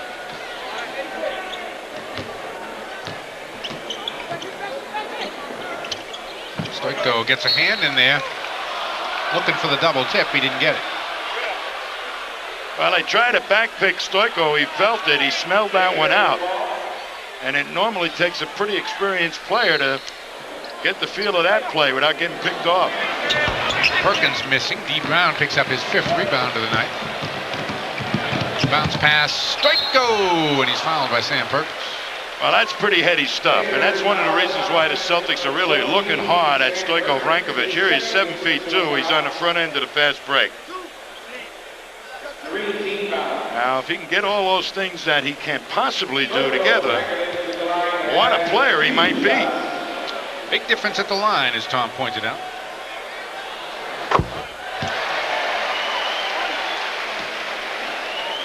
Stojko had some serious concern about what was going on over Yugoslavia this summer, and even right now, a lot of what was happening is in the area where he lives.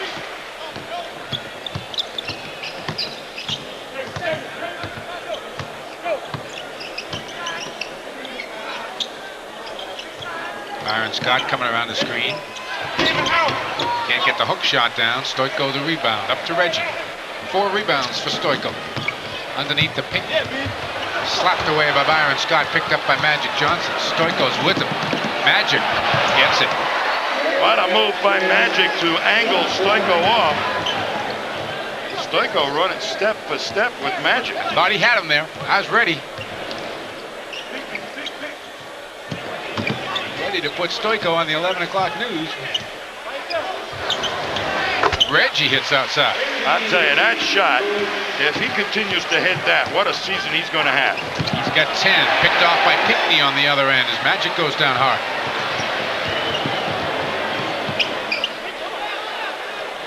Stojko leaves it for D. Brown. Inside to Stojko. Nice pass from Brown. The finger roll. Stojko, the offensive board. The rebound of Perkins, quickly to Byron Scott in the middle of Magic. Bounce pass is picked off by Lewis. Celtics a 2-on-1. Lewis and Pinckney. Back to Reggie. Loose ball to Scott. Magic is kind of limping there, bottom of the screen. Needless to say, the Celtics just blew a 2-on-1. Wow. Yes, they did. James Worthy missing outside. Another rebound for Stoico. D. Brown ahead to Bird. Shovel pass Pinckney. The timing of that fast break was beautiful. No hesitation off the rebound and no hesitation on the second pass. Boston to within 2. Worthy spins, misses it. Another rebound, Stoico. Up to Lewis. Pinckney's ahead of the field. D. Brown passes kick. Reggie the loose ball. Off the floor. Perkins battles with D. Brown. Scott's got it. Pinckney grabs him.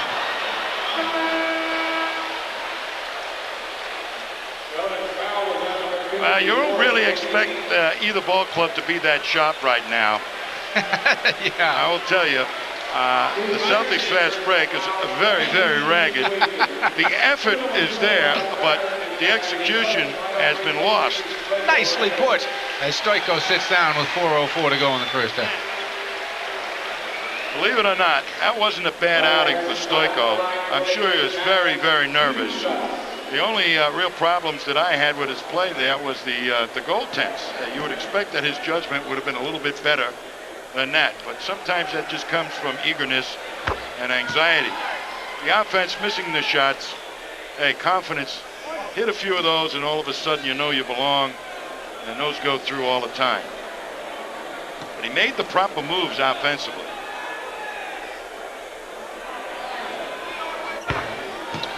Ten points for Byron Scott here in the first half. Lakers with a 4-point lead, 4 minutes and change to go here in the first. Bird pops out. Reggie wants it on Scott. D. Brown leaves it. Pinckney misses outside. Rebound to Magic. Quick pass to Scott. Scott to the hole. Bird was there. No call. Here comes D. Brown. Celtics a 3-on-2 to Parish. A little pull-up. Well, they should have gotten a layup out of that. Like that. When you got a 3-on-2, you got to get it in gear and the timing so that on the catch you got one step and up. That advance that time was much too slow. You saw conversely up the other end of the court. You were right on the money, Mike. Bang, and people heading hard to the hoop. Worthy will get one. The foul on Pinckney, his third. Chris Ford sends Michael Smith back into the Boston lineup, and Ed Pinckney will sit down. Good outing for Ed Pinckney.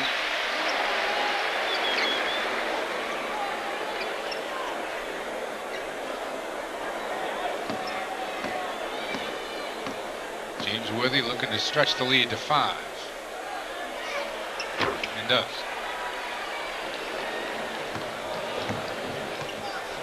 $11 for Worthy. Reggie missing. Divac's pretty good position on Parish to Magic. 3-on-2. Scott. Oh, good play by D. Brown, but he picks up the foul. But boy, there was the catch, one step and up.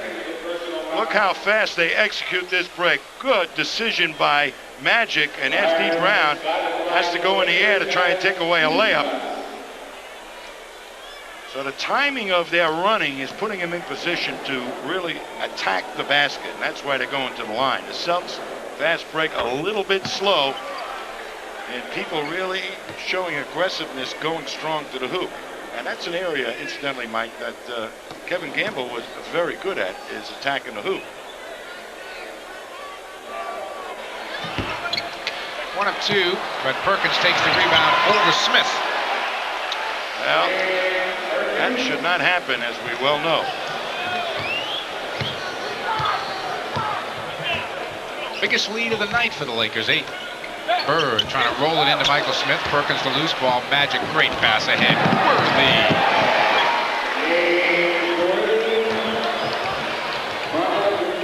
And Celtics want a 20-second timeout, and the needed 2:52 to go here in the first half. The Lakers have extended their lead to 10, 62-52, and have done it with old-time Laker basketball, Tom. Well, here you're going to see a missed pass by Bird, but magic right there, head up, and immediately anybody that's got a half a step on his man gets the ball, and there's just no stopping Worthy. Worthy, as a quick forward, is just so prone and so experienced at knowing when to go and when to gamble to get that position on the break. And that's what the Celtics people right now are missing in Kevin Gamble. Celtics have taken a full timeout, so we will too. Stick around.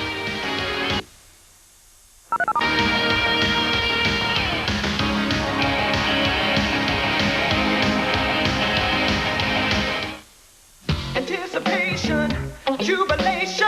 Sports Channel, turn us on. Determination, exhilaration. Sports Channel, turn us on. Perfect aim, slam dunk, slap shot, screaming bang. Great shot, Celtic pride, skates collide. Confrontation, celebration.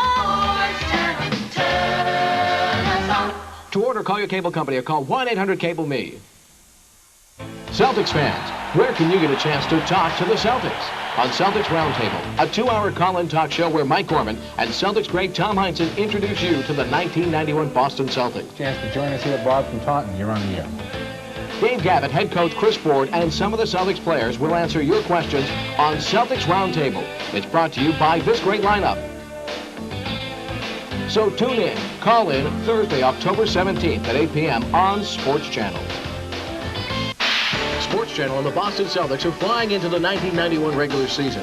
There is plenty of America's most exciting game every time the Celtics take to the Garden floor. Be it Charlotte or Chicago, the Green has the scoring power to make each game sensational. And what better way to spend your evenings than watching the NBA's best on Sports Channel? So turn us on for the Boston Celtics. And it all begins Friday, November 1st for the Celtics home opener when the Charlotte Hornets come to Boston. Live action begins at 7:30. 10-point Laker lead with 2:52 to go here first half. Smith, Brown, Bird, Parish, and Lewis on the floor for Boston. Worthy, Divac, Johnson, Perkins, and Scott for the Lakers, and we got a hole there as Parish tried to roll to the hoop. Vlade Divac had him wrapped up. But I'll tell you, the weak side of Laker defense was so alert to that play. If Parish had gotten it, he would have been attacked by both Magic Johnson and Perkins. It was busy in there. It sure would have been. Bird trying to rub off Worthy, gets double teamed. Finds Lewis. Reggie, tough shot. Perkins tips it right to Michael Smith.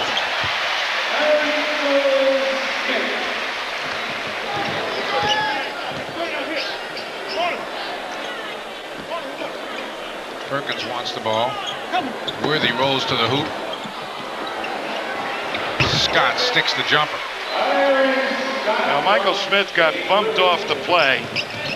He has a tendency to, as soon as he feels contact, his feet stop. That's when your feet have to move the most. Parish is doubled. Pass is picked off. Scott rotated nicely, and Michael Smith fouled him. You know, talking about defense and fighting picks and all the other stuff, in defense of Michael Smith, he was a center. And centers aren't expected to do what he's trying to do right now in the college ranks. So he has relatively little experience at playing quick people, being picked from behind, and getting those feet moving.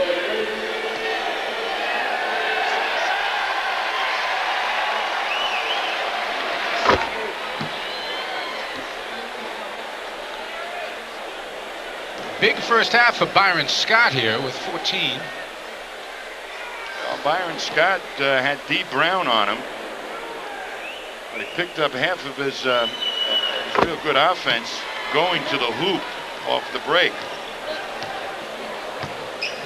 Part of the problem there is the Celtics were not getting a third defender back quick enough.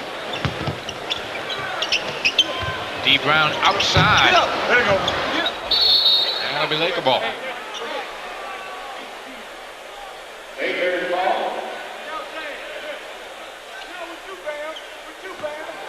Lakers are on a 14-2 run here to close out this first half.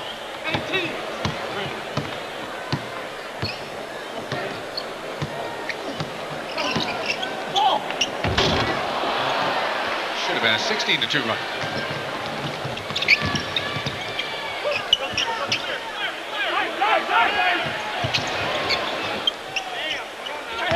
D. Brown leaves it for Michael Smith. Nice spin. Shot is partially blocked. Loose ball to Byron Scott. Lakers with the numbers. It's Worthy. Good look. And D. Brown will help Magic up. And Magic will walk right to the free throw line. Boy, they are super getting that ball up quick. Look at Worthy digging out to get on the wing, put pressure on the defense. And as Magic steaming up the middle, had an angle on the hoop against D. Brown. The timing of their runs and how quickly they advance the ball with the pass has really caused problems for the Celtics in the fast break defense department this evening. D. Brown goes to the bench with his third personal foul, all in the second quarter. Anderson Hunt is back in. Jack Haley is going to see his first minutes as a Laker. And Sam Perkins goes out.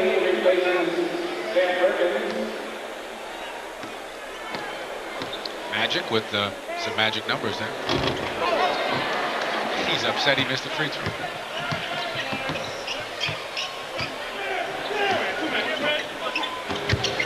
Reggie, good double team by the Lakers. Bird makes him pay.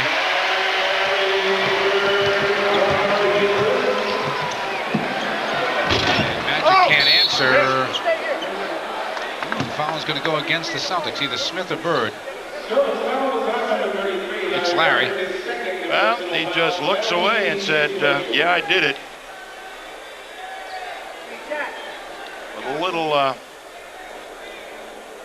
picks underneath there for the rebound got Michael Smith a little confused. And Bird ended up trying to rebound against two of the Lakers, and he tried to create some room for himself with the old-fashioned push-off.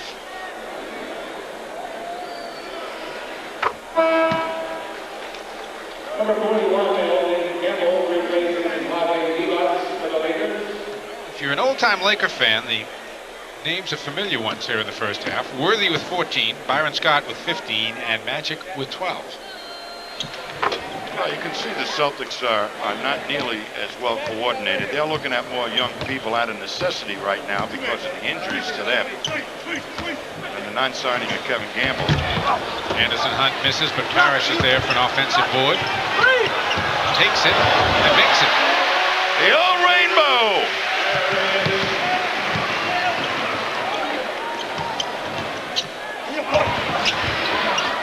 Nice save by Magic, but stolen by Lewis. Celtics with plenty of time. Reggie having some point guard problems. He didn't palm the ball, and I think Chris Ford and Reggie have a case in point. As Reggie saw Michael Smith open and waited for the ball to come down, he may have mishandled it, but that's called a fumble. And you can recover your own fumbles. You can. Magic finds Scott. Jack Haley missing the turnaround, and the Laker lead will be 11 at the half as Los Angeles puts 69 points on the board, and they lead at 69-58 at halftime. Chris Ford, first exhibition game, having a few words with the officials as he heads to the locker room.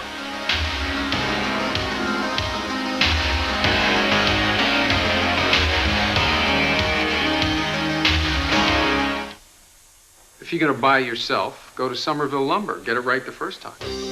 For beauty, security, and savings, get Taylor Doors. This insulated steel entry door unit is just $109. That's a $41 savings and the lowest price around. And get 25% off on luxurious Swanstone molded vanity tops. You get timeless elegance, durability, and a 25-year warranty against cracking from Swanstone. So stop in at Somerville Lumber now and get it right the first time. As cars get older, they may need higher and higher octane, or they can't perform like they used to. But there is a gasoline specially formulated to control this higher octane need while providing the highest level of engine cleanliness. Texaco System 3. You get great performance in every octane grade. Still think all gasolines are the same?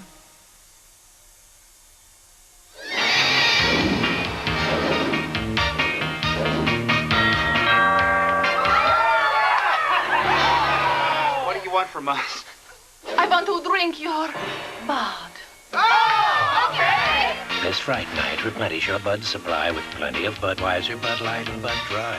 And look for your Fright Night bottle wrap wherever your favorite Bud is served. Do you really think I'm your type? Oh, positive. I'm wearing my black top shoes built for the outdoor game. Let me tell you about the outdoor game. There ain't no rules. These white lines you see on the ground symbolize nothing. They mean nothing. It means if you park your cars for a party, put them in the lines. How you know when you're out of bounds when you're outdoors? Let me tell you. If you run into them people on the bench, you went too far. When you run into that pole, you took a charge you should not have taken. You were stupid. That's the outdoor game.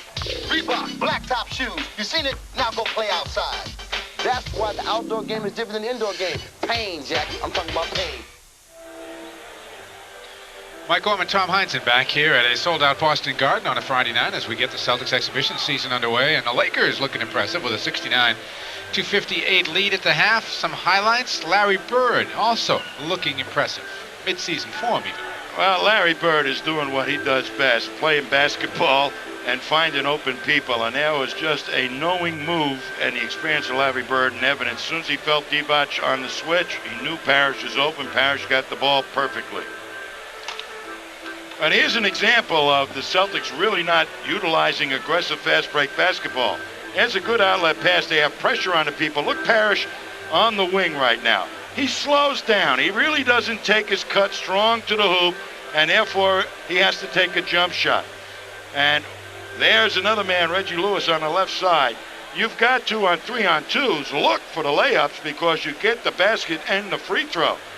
And the Lakers have had their share of layups in this basketball game. You're going to see right here that Magic comes up with this turnover, and then quickly, with his head up, spots Worthy with a half a step lead on Bird. And nobody really out there to even contest the layup. I mean, that's how good Magic is. Bird would do that too if he was a point guard. D. Brown has to be a little bit better at that situation, as does the people have to go to the hoop more when they get the ball on the wing. Halftime of our initial broadcast, and again we welcome all the viewers who are with us for the first time on this free preview weekend. It's 69-58. Lakers by 11. More from the Garden in just a minute.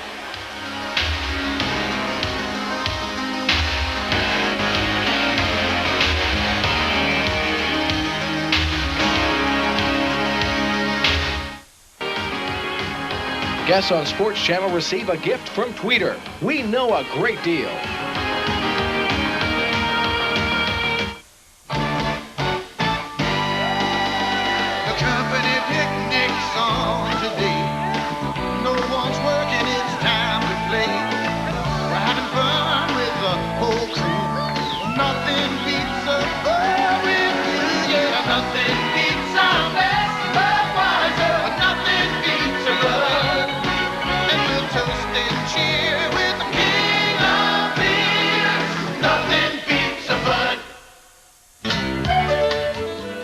Get older, they may need higher and higher octane to perform like they used to.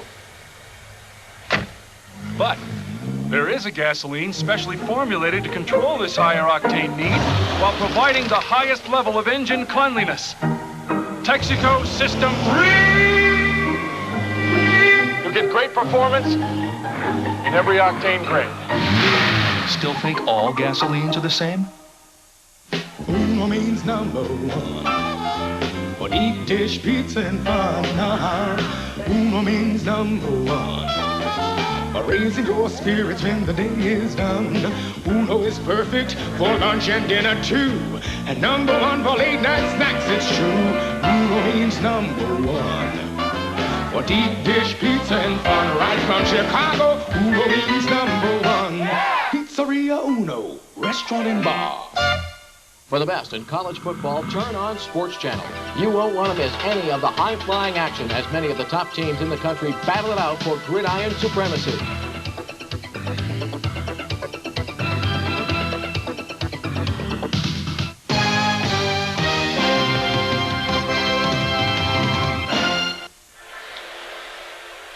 We are back live here at the Boston Garden. The Lakers holding on to a 69-58 lead as we are at halftime. The Celtics, of course, getting ready for this 1991-92 NBA season. And again, for all our new viewers who are with us for this preview weekend, we hope that you will join us all season long. As at Sports Channel, we will bring you all the Celtic home games here from the Boston Garden, as well as games out of the Hartford Civic Center.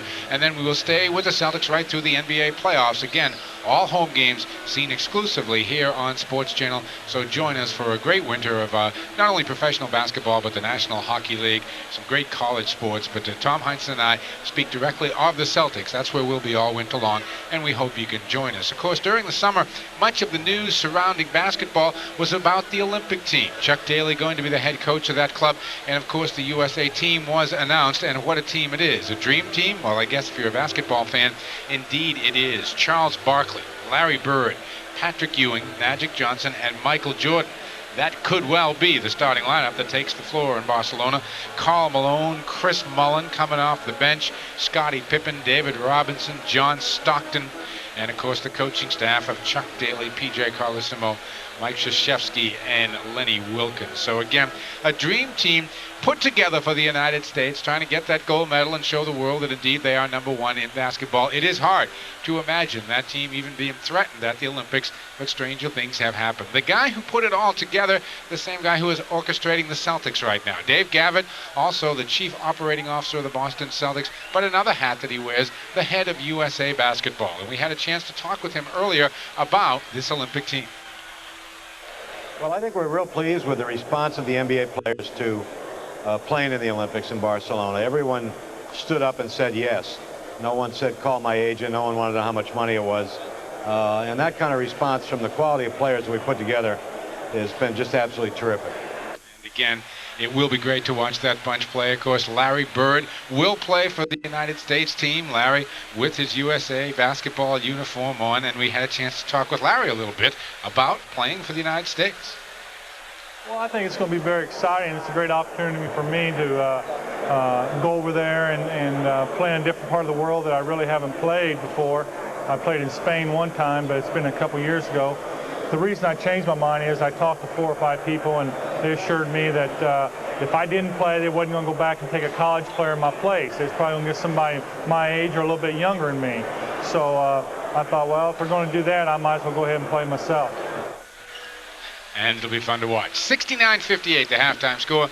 Lakers are up by 11 here. Exhibition basketball on Sports Channel. Back with more in a minute.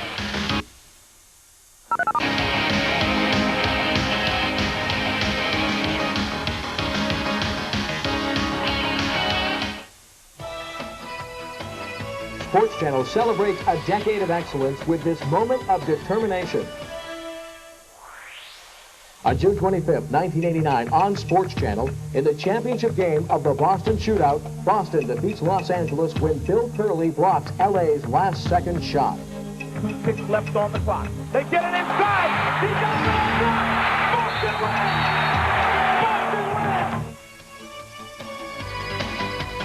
Hi, I'm Jerry Cheevers, color analyst for Hartford Whalers Hockey and Sports Channel. Join Rick Peckham and me as Sports Channel brings 50 Hartford Whaler games into your homes this winter, along with coverage of the NHL up to and through the Stanley Cup Finals. Hartford Whalers, NHL, Boston Celtics, Thoroughbred Racing, English League Soccer, all this and more. Order Sports Channel now, and along with all the action, you'll receive this terrific 10th anniversary book containing highlights of the past 10 years of action on Sports Channel. To order, call 1-800-4R-SPORTS now. How's Larry's back? How's Derek's knee? Where does Rick Fox fit in? Bird in the Olympics? If you're wondering where the Boston Celtics stand as they prepare for the 1991 season, you'll want to watch Celtics Preview. We'll take a look at how the Celtics are planning their run for banner number 17 and how the players gear up for the long NBA season. Celtics Preview is brought to you by these sponsors. On Monday, October 14th at 10 p.m. Sports Channel and the Boston Celtics are flying into the 1991 regular season.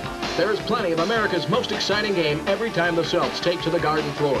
Be it Charlotte or Chicago, the Green has the scoring power to make each game sensational. And what better way to spend your evenings than watching the NBA's best on Sports Channel?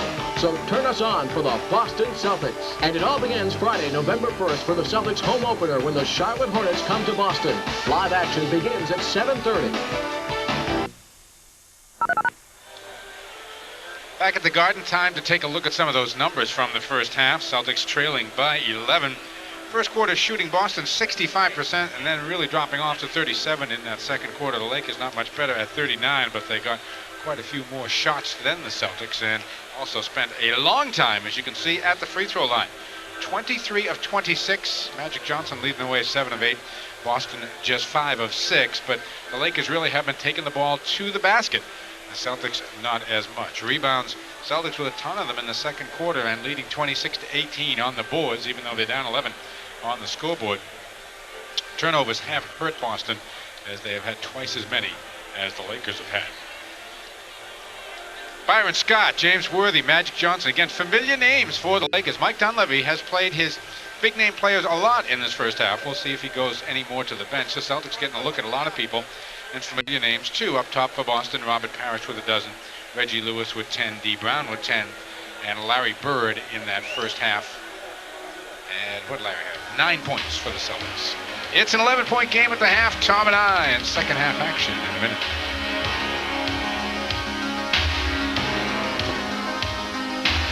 Well, you know, a lot of guys wouldn't admit this, but I like to look good.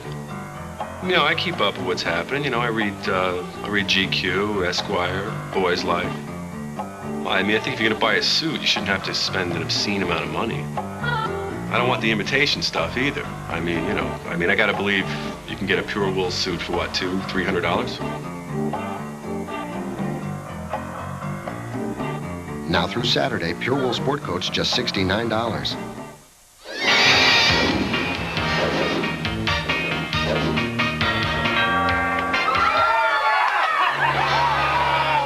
From us. I want to drink your blood. Oh, okay! This Fright Night, replenish your Bud supply with plenty of Budweiser, Bud Light, and Bud Dry. And look for your Fright Night bottle wrap wherever your favorite Bud is served. Do you really think I'm your type? Oh, positive.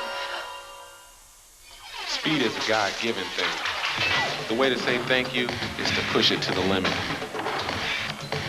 I'm used to guys being bigger and stronger, so I work at being quicker and faster.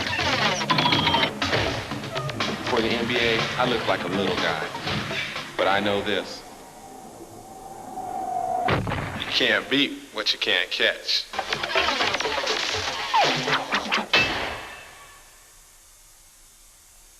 Discover the low price of high quality at Tweeter. I thought Tweeter would be more expensive than most, but I came in and I was pleasantly surprised. The best audio, video, and car stereo. TV monitor I found to be the best was Toshiba. The best trained sales experts. Someone's always here to help me out. And guaranteed low prices. Tweeter is the best value for your money. Isn't it time you discovered the low price of high quality at Tweeter for times like these. Second half action just about 10 seconds away here at the Boston Garden. Mike Gorman, Tom Heinsohn, happy that you can join us. Hope you'll join us all year long here on Sports Channel. And again, kind of a rough start for the rookies. Rick Fox 0 of 3 from the field. He did have a couple of offensive rebounds. Anderson Hunt just 1 of 5. I liked what I saw out of Fox, though, defensively, especially, Tom.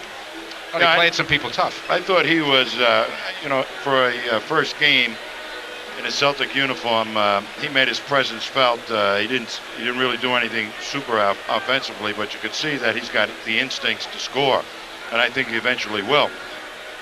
Really what happened here, Mike, in the first half is that the experience of the Lakers at this part of the season was showing.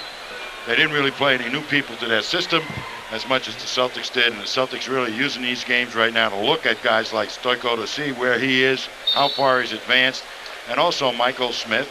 And they're forced to play D. Brown at the point guard with really no backup. So They're not clicking on all cylinders, although they're not exactly executing their offense the way you'd like to see them. There has been relatively no defense played in this game, so it's been all offense. Let's look at it that way.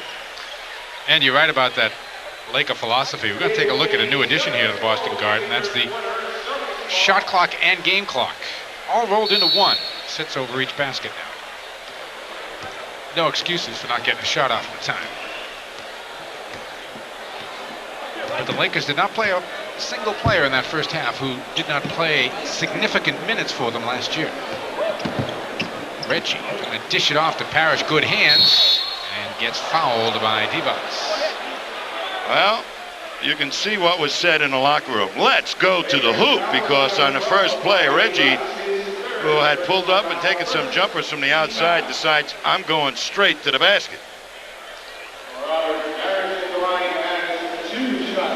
And as a consequence, the Chief will be at the line for 2. The free throws the first half, 26-6. And normally I would be saying to you, Mike, I don't believe the officiating, but there was no officiating problem as far as I was concerned. The Celtics just were not taking it to the hoop.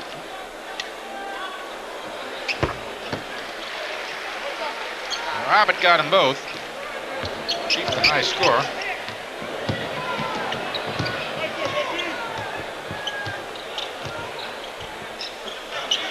Great play by D. Brown. On the break, D. Nice catch by Reggie Lewis. That pass was a little behind him. There you go. Two plays going to the hoop.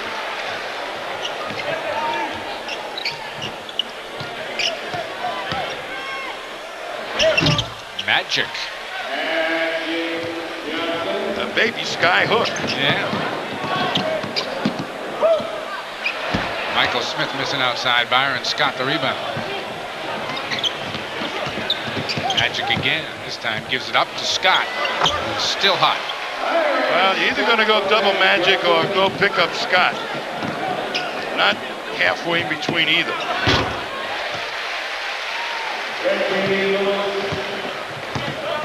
Now for Reggie to tie Parish for game high honors for Boston. Lakers have 3 players with 14 about. Magic is one of them. Missing the hook this time. Michael Smith gets it to D. Brown. Celtics are 3-on-2. D to Smith. Has it knocked away, and he's knocked down by both Perkins and Scott. Well, you could see that he tried to make a power move, taking it to the hoop. Worthy. Scott wasn't quite ready for that. Divac's trying to keep it alive. Bird tips it. Worthy gets it. Misses it. Tips it twice, 3 times. Scott the loose ball. And the Lakers will reset. Magic. It's a big-time 3, and he misses it. Worthy a rebound.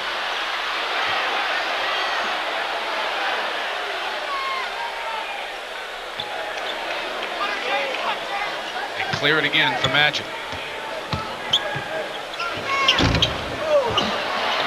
Loose ball off Parish, out of bounds. Boy, this has been a nightmare trip for the Celtics. Celtics will use a 20-second timeout. See if they can change the biorhythms on the floor here. Get the charts. Get the charts. Get something.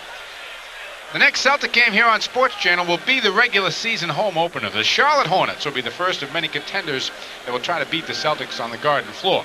That's the Celtics and the Charlotte Hornets. Friday, November 1st, the pregame show starts at 7.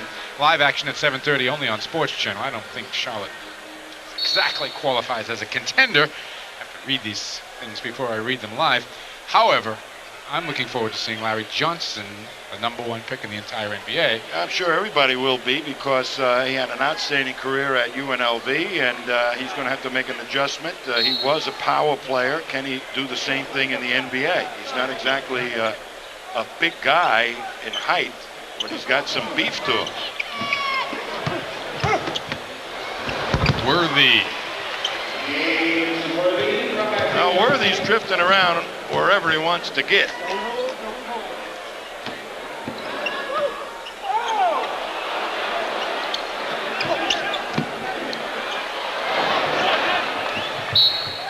Celtics turn it over. Well, on a double team, nobody came to the ball, and Parish misread it. Execution.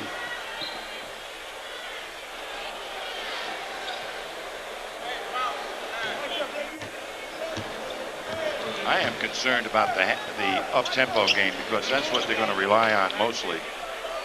And I'm sure they've been working on it. Count the bucket from Perkins as he powers it through. 7 for Sam. 9 minutes to go here in the third quarter. Larry Bird picking up his third personal foul, and the Celtics trailing by 13. Well, I'm going to tell you one thing right away. We're going to look at the tapes of this game. Coaching staff, and they're going to know exactly what they have to do. And you really don't know what's happening to your ball club until you go out and play a little competition. And this is not really great competition. It's the first preseason game, but boy, they're way off the mark right now.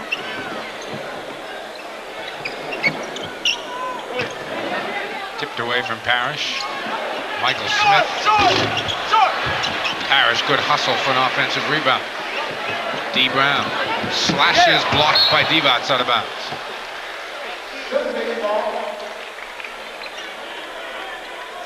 Vlade with the reject. Sam, other side, Sam. Bird misses a quick fall away. Byron Scott the rebound. Again, Magic looks to run.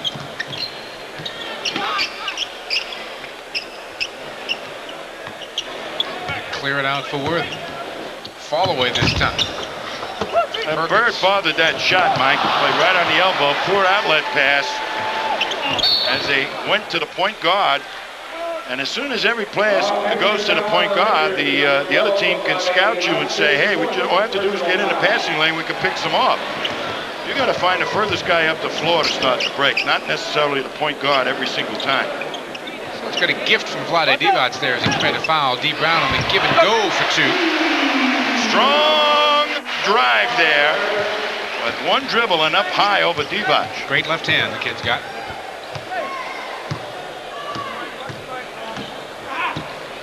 Byron Scott coming around on the baseline. D flies by. Byron finally misses one. Good grief. Michael Smith, good rebound that time. Took Worthy off the rebound. Crowd's getting a little antsy every time Michael touches the ball. Well, they shouldn't be because he's still learning too. He's got to get his confidence. Oh, nice pass. Nice pass. 19 for Byron Scott. Celtics take a timeout. Down by 14 with 7:21 to go.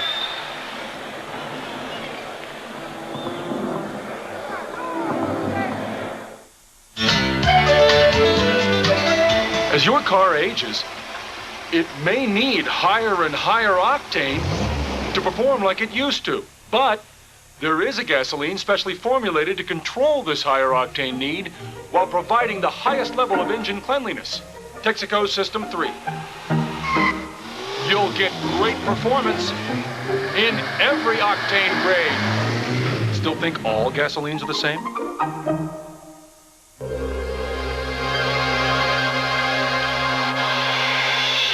You're this close to electricity every day, so be careful. Give yourself plenty of clearance when operating heavy equipment. Keep clear of substations. High voltage means high risk. Don't climb trees or poles or use an aluminum ladder near power lines. They all conduct electricity. Please, conduct yourself accordingly. It's shocking what can happen if you don't.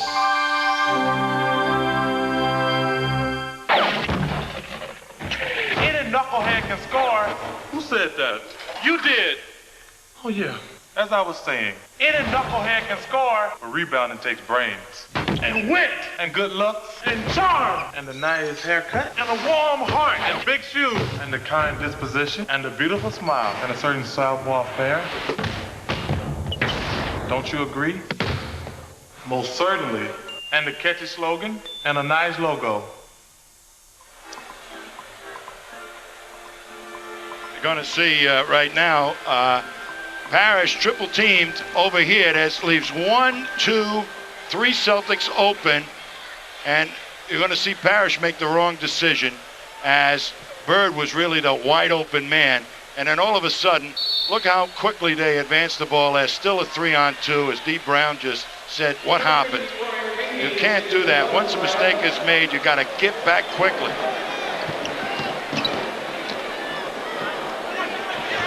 Reggie knocks down another jumper.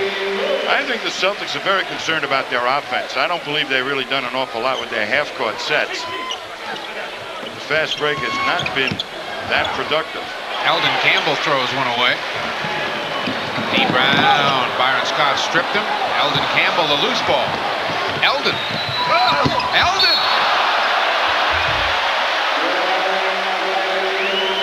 Well, that was a gift. What are you doing, Eldon? Hey, it's only October.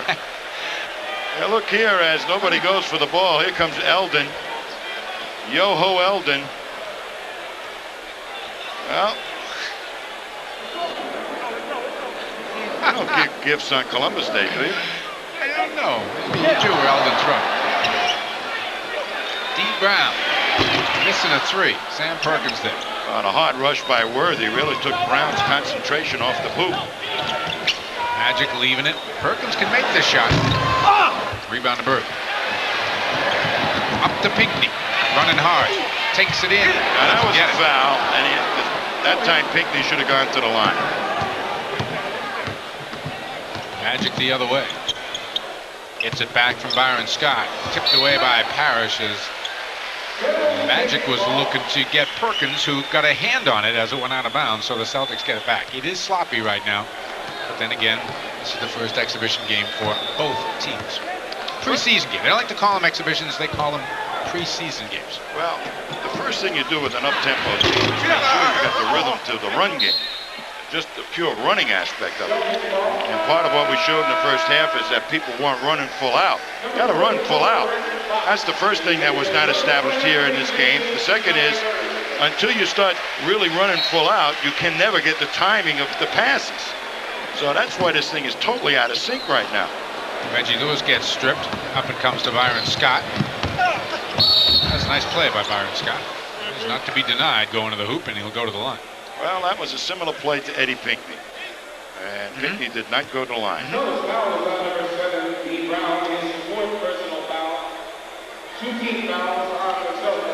Number 4 on D. Brown. Byron Scott, the line for Lakers, has 2 shots. Are the Lakers so superior to the Celtics? No. No. Not after this. They just have, they really haven't gone deep into their bench to play any inexperienced players. Not at all. I mean, Mike Dunleavy's playing this like a regular season game in terms of the substitution. Yes, he is. So this is a very misleading game.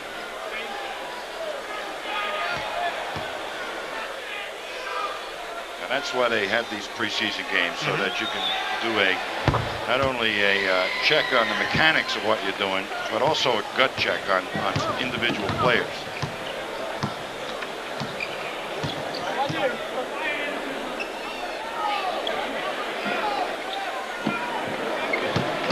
Double on Parish.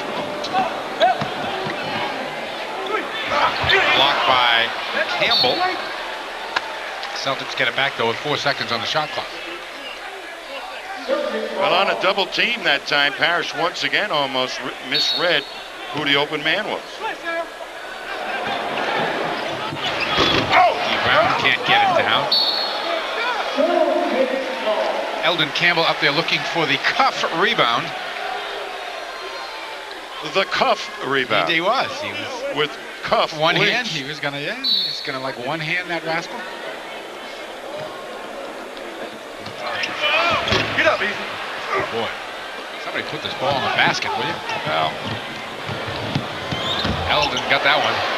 The Celtics really have not been doing an awful lot of scrimmaging. They've been like 5-minute scrimmages and maybe spending 20 minutes at each practice scrimmaging. So I can easily see why the timing might be off. And the players themselves, once the timing of the break is off and you really don't have your rhythm in this offense, you're going to start missing. D. Brown coming up with the loose ball. Rick Fox can't get it down. Pinckney an offensive rebound, swallowed up by Sam Perkins, who fouls him. Yeah, and Ed Pinckney that time manufactured a foul. Yeah, he did kind of. Manufactured a foul.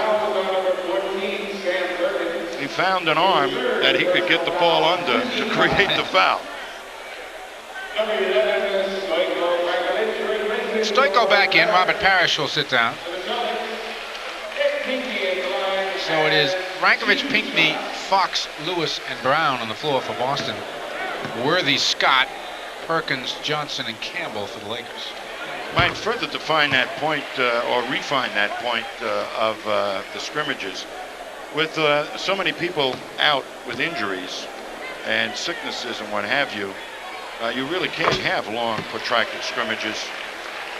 And as McHale, who has not seen any scrimmages, has just been up on the balcony there at Lennon College, exhorting his teammates and laughing. And you know how Kevin can laugh.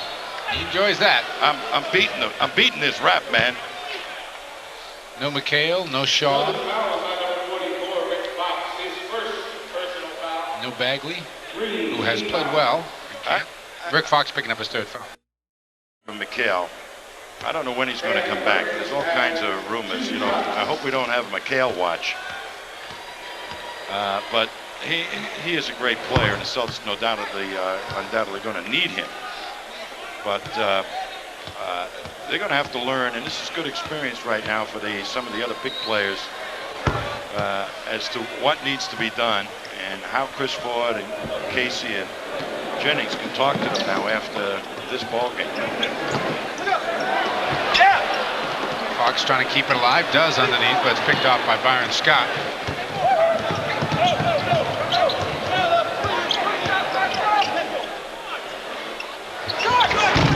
Magic hits three. 17 for Magic. 4 minutes to go here in the third quarter, and the Lakers have stretched it out to an 18-point game.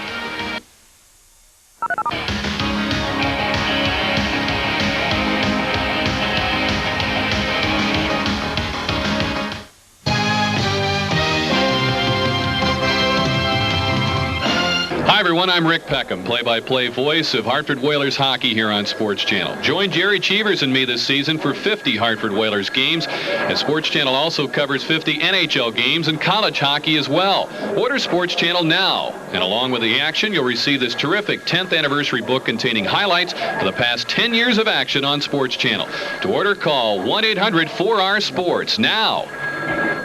Celtics fans, where can you get a chance to talk to the Celtics? On Celtics Roundtable, a 2-hour call-in talk show where Mike Gorman and Celtics great Tom Heinsohn introduce you to the 1991 Boston Celtics. Chance to join us here at Boston Taunton. You're on the air. Dave Gavitt, head coach Chris Ford, and some of the Celtics players will answer your questions on Celtics Roundtable. It's brought to you by this great lineup. So tune in, call in Thursday, October 17th at 8 p.m. on Sports Channel. Anticipation, jubilation. Sports Channel, turn us on. Determination, exhilaration. Sports Channel, turn us on. Perfect aim, slam dunks, flat shots, screaming fans. Great shots, Celtic pride, skates collide. Confrontation, celebration. Sports Channel, turn us on. To order, call your cable company or call 1-800-CABLE-ME. This Saturday's New England College Football Game of the Week on Sports Channel features Harvard University and Fordham. Harvard, coming off a loss to Holy Cross last weekend, will try to return to their winning ways as they head down to Fordham University. So catch all the action tomorrow afternoon at 1 only on Sports Channel.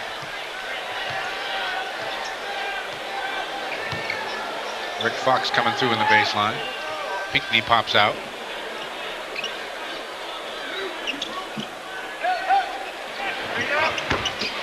Well, the Celtics moved the ball very well that time and executed good picks to shake Reggie Lewis loose. And immediately Mike Dunleavy calls a 20-second timeout. Well, he wants to make a substitution, it looks. Yeah, Byron Scott came up limping. You watch as the ball went once around the horn, and now Reggie just pops out. Look at how easily Reggie's man was picked off because Fox made a strong cut along the baseline. Good poise that time by D. Brown to pick out the right open man, and great picks to shake Reggie Lewis loose. Now, I'm sure they worked on a little bit of that set offense, but you can't polish off everything in the preseason in 1 week.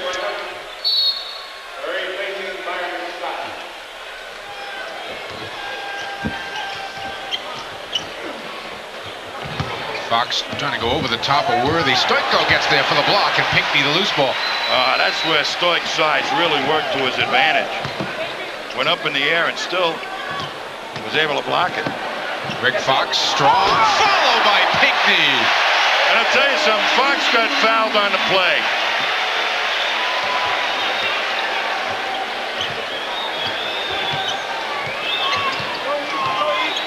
Boy, they're working magic to Fathiewell on that low post. Illegal defense called against Boston, and that'll be a technical foul on the Celtics. Illegal defense has been issued. The Celtics, that is a technical foul. Celtics. And the Celtics would like us to say a special hello to Margaret Cook of Marblehead, Massachusetts, a longtime Celtic fan who was recovering from heart surgery. And Margaret, hope you are enjoying this tonight and look forward to your return to action here at the Boston Garden and viewing the Celtics in person.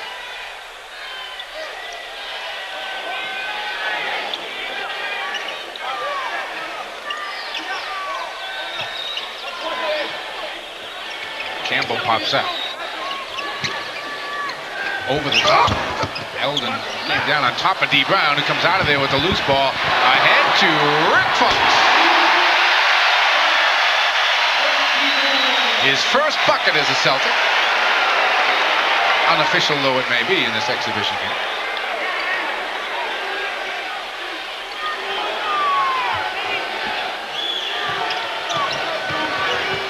Magic moving on Reggie Lewis, backing his way in. The hook shot, left-handed, no. Pinckney kept it alive. D. Brown the rebound, up to Reggie. Reggie never looked up. Stoico was wide open. Rick Fox. Stoico wants to go. Go on Eldon. Stripped by Campbell. Up ahead on the break, Sedale 3. Missed it. Rebound loose, out of bounds as Stoico had the last hand on it. 88-76, Lakers by 12 with 2 minutes to go here in the third quarter. Sam Perkins is going to check back in, and James Worthy goes out for the Lakers.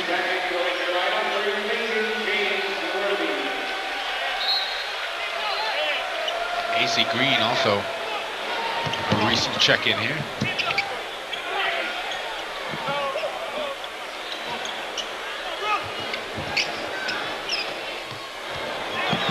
Rick Fox goes to the floor and knocks it out of bounds. Well, that's one that'll bring the fans up and start rooting for this guy. Dove and got those numbers dirty. I like what I see. I really do. I gotta admit, I wasn't the biggest Rick Fox fan in college.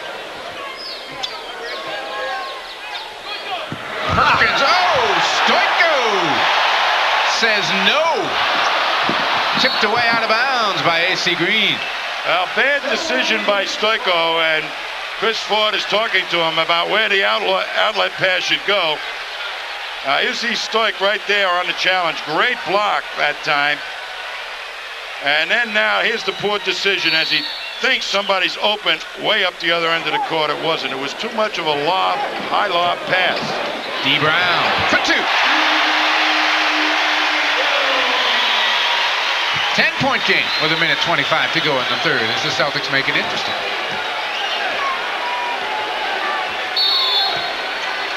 And the Lakers want a timeout.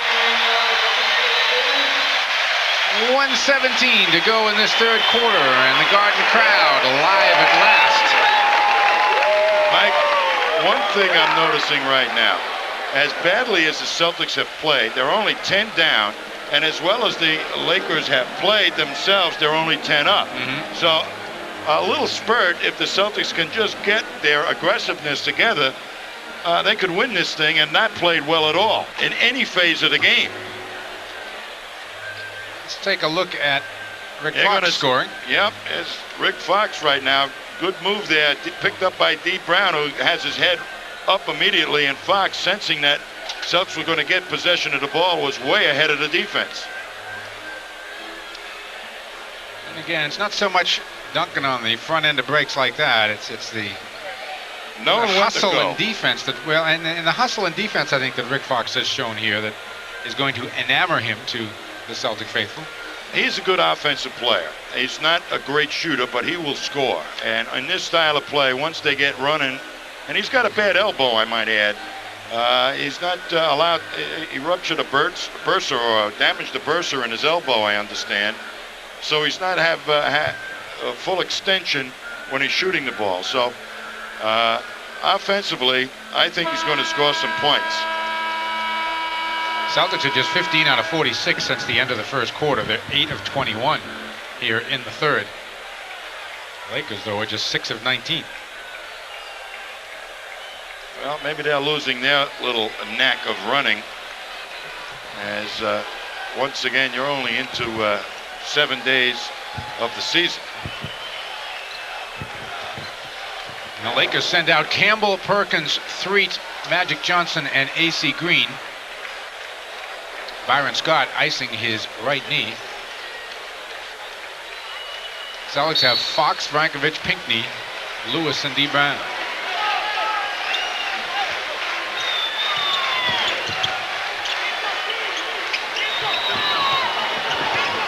Eldon Campbell makes some really interesting moves over the course of the game. Here comes D. Brown. Stoico went to the deck to pick that one up. D finds Fox. Scott! That's his range right now coming out of college. And he's got a good stroke. 10-0 run by the Celtics here after being down 88-70. Magic misses a three. Stoico the rebound, and the foul I think is going to be on. Oh my goodness. Foul's on Rick Fox. Wow. No, it's on A.C. Green. It was on A.C. Green. I thought they were calling it on Fox for a minute. Well, he ended up on the deck. Yes, I know. Say, how did that happen? I thought it might have been one of those rookie calls, though, you know. The rookie and the 8-year vet tangle up. Here's good experience for D. Brown. Snell's three is really going to hawk him all over the back court. Reggie. Eldon Campbell the rebound. Go to the hoop, Reggie.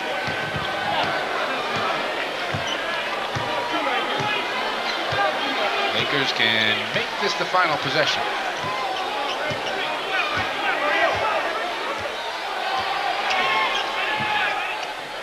A.C. Green misses it. Eldon Campbell. Reggie loose. Oh, Magic missed an easy one there at the buzzer. Had a chance. So the Lakers are shut down as the Celtics hit them with a 10-0 run to end the third quarter. It's an 8-point game, 88-80.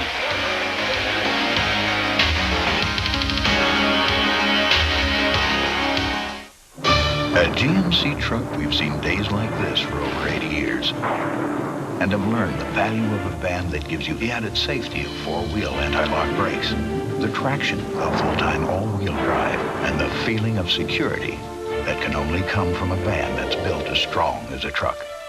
Safari from GMC Truck. More proof of the strength of experience. See your New England GMC truck dealers. I'm renovating my kitchen, and when you're doing that, you got to get it right the first time. It's your kitchen, so Somerville Lumber, they're the kitchen design experts. They've got everything, the largest selection, the lowest prices, and, I love this, free delivery. I'm really personally proud. I stuck with it, and I did have a little help with Somerville Lumber, but, I mean, I tell everybody that, but I know that they helped me.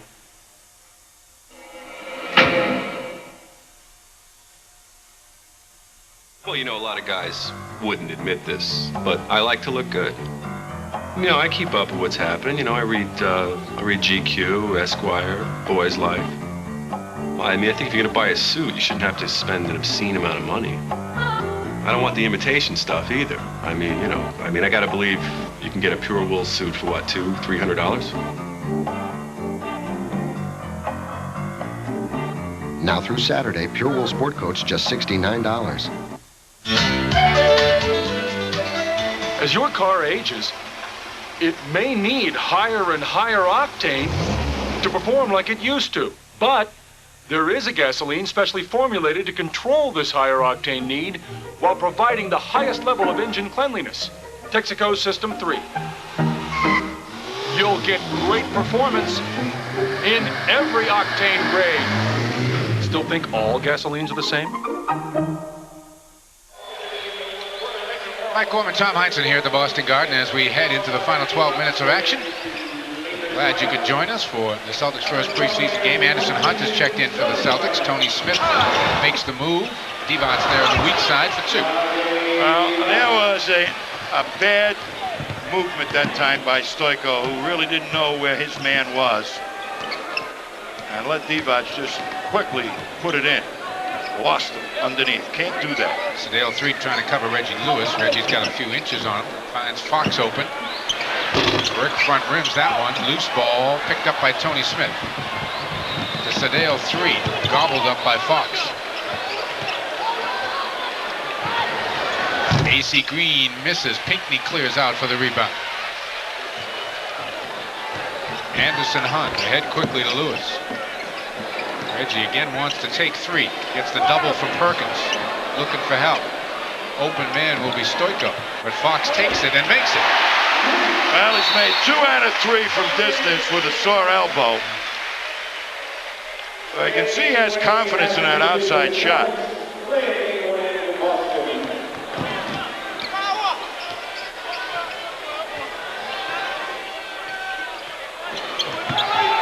Three of 6 shooting for Rick Fox here in the second half.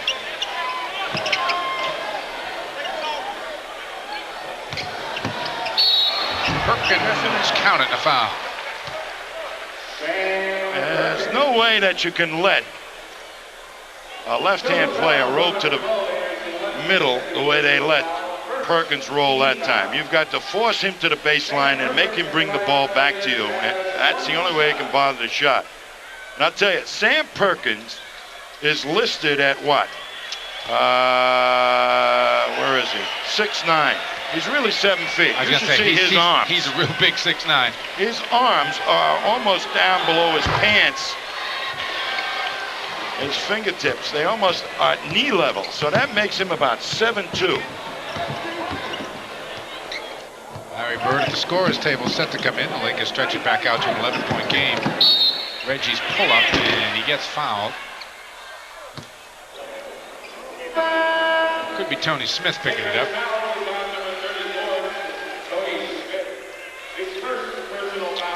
His first as Bird comes in and Ed Pinckney goes out.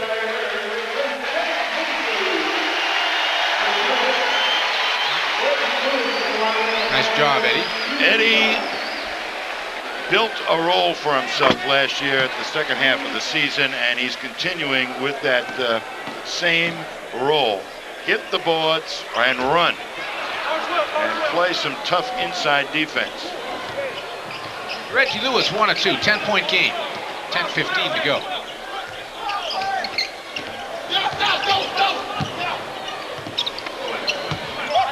Perkins.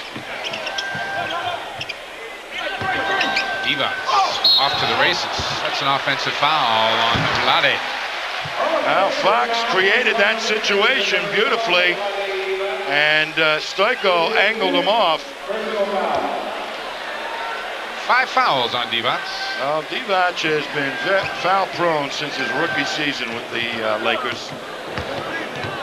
A lot of them are of the offensive variety. Anderson Hunt short with it. Stoico the rebound out to Bird. Stoico really wants to play when Larry's on the floor. Rick Fox no on the turnaround, and Divac the rebound. Brings it up himself on the break. Leaves it for Smith. Gets it right back. Good look for Perkins.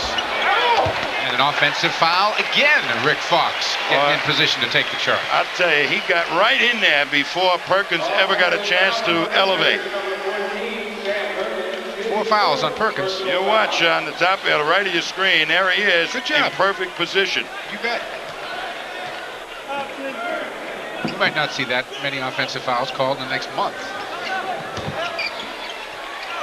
Bird is short.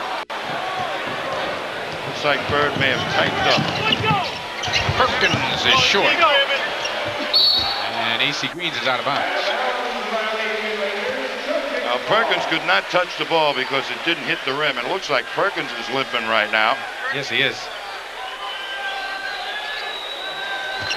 Dunleavy made aware of it, and James Worthy gets up off the bench. Sedale 3 with the steal. Reggie Lewis commits a foul, I believe.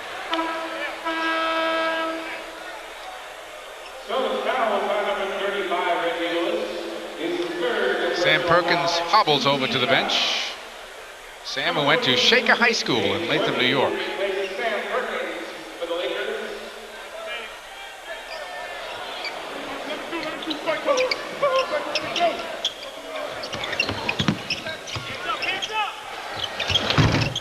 Tony Smith for 2.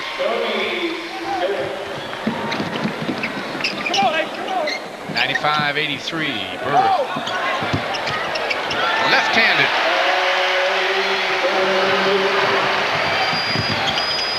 Worthy, no. Stoiko comes down with it. I'll tell you, Fox, once again, great defense to take away the power move by Worthy. Bird battling with AC Green. On the cut to Lewis. Double team. Back to Larry. Open. Rebound Smith. 8:20 to go in the game. Lakers by 10.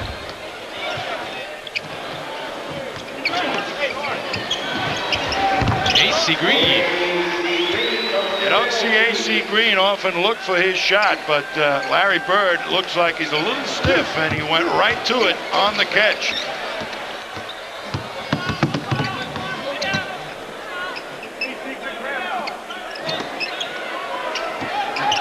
Rick Fox. 2 more. 8 points for Rick Fox, all in the second half. The Celtics hang around down 10. Now there's a steal. Anderson Hunt with it. He's got Fox with him on the break. Hunt takes it. And let's see which way the call is going to go. Well, that was kind of a delayed whistle. He almost bounced off the floor and into press row before the whistle blew. Now here's an interesting player, Mike. Kennard Winchester. And he is of the body type like Derek Smith. He's got a pulled groin muscle. He's got a good outside shot. And when he was down at Houston, he had a couple of good ball games against the Celtics, or showed well, at least for 4 or 5 minutes at a clip. Intriguing player for the Celtics to look at. And they really haven't had a good look at him because of the injury in the training camp. Certainly got off to a quick start last year, old Kennard did. His first 5 NBA games, he scored in double figures. He did not score in double figures again in his next 59 NBA games. Sedale 3 misses outside. 3, oh, that was a heck of a play. Pushes it back to 11. Fox, strong, blocked by Divac, and that'll be it for Vlade. 6 personal fouls on Divac. Vlade got his money's worth in his opening exhibition game. Once again, Fox got the ball in the corner, knew exactly what he wanted to do. No second guessing whatsoever. Went straight to the hoop, made a power move. And he's going to be able to hang in the air, take a blow, and still score before, I'd say, 3 months into the season. They're going to be bouncing off him a little bit. Yeah, I am impressed. 9 points for Rick Fox.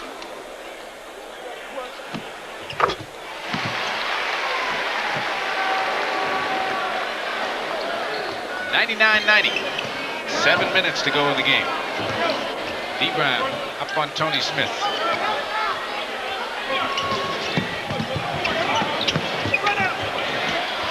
Sam Perkins outside. He's still limping, but he's playing. Rick Fox trying to lay it down to Winchester. Loose ball. Stoiko kicking it out. Now the Celtics try to set something. Bird and Brown were late getting there. Rick Fox, nice lay down. Stoiko, 2 and a foul. Good read by Fox and a movement of Stoiko's man. They finally spot Fox free in the corner, and that little step in, he read perfectly, and there was Stoiko all alone. We've got a timeout. Celtics are within 9.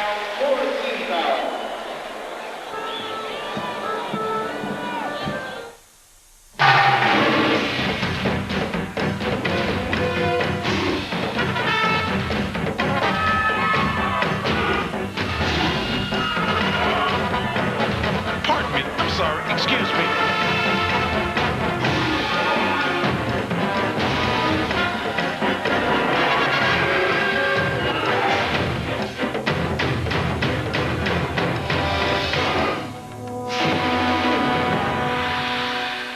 I'm not a real handyman myself, so I wanted to go to the place where the contractors went. And then I went to Somerville Lumber, because I figured if they got their stuff there, that was a good place to start. And I discovered that I couldn't beat their prices for all the materials I got. And on top of that, they delivered it for free. So they saved me money. They saved me time. They saved me aggravation. They saved me a whole lot of anxiety. If you want to get it done right and get it done right the first time, you go to Somerville Lumber.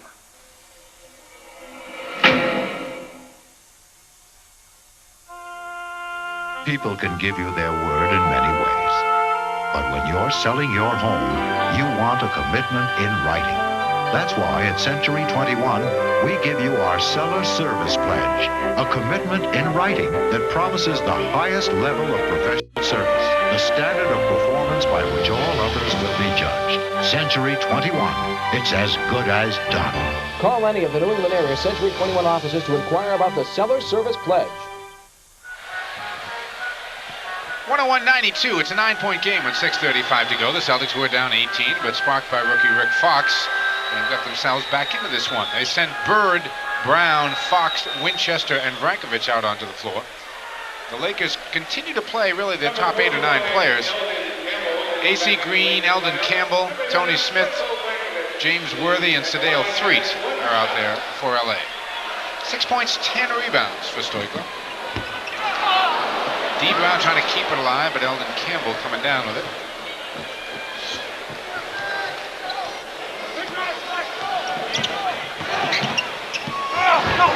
Stoico up to catch one. That was close. No, that was way on the way down. Was it? Yep. Okay. Gee, I thought it was close.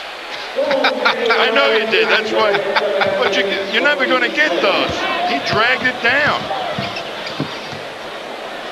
Tell you, unless you're a real shot blocker that has been doing this for 5 years, judgment is difficult. And I don't think they had Stoico doing things like that over in Europe. So he's practically going for everything. I was just going to say, do you think the coaching staff has told him, like, hey, just go for everything and then we'll start to pull you back slowly? Or? I don't know. Because you're right, he's going for everything.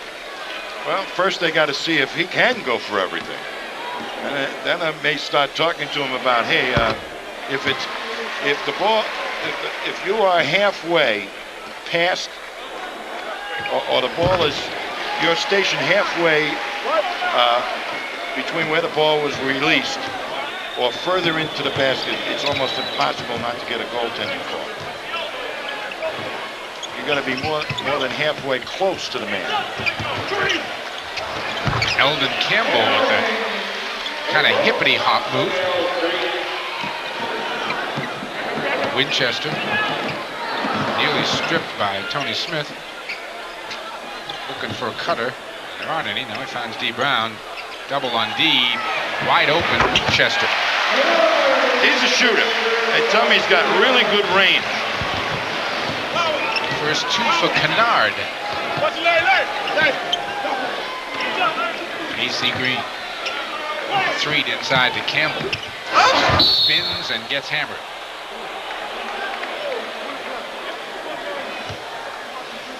They're going to give the foul to Winchester.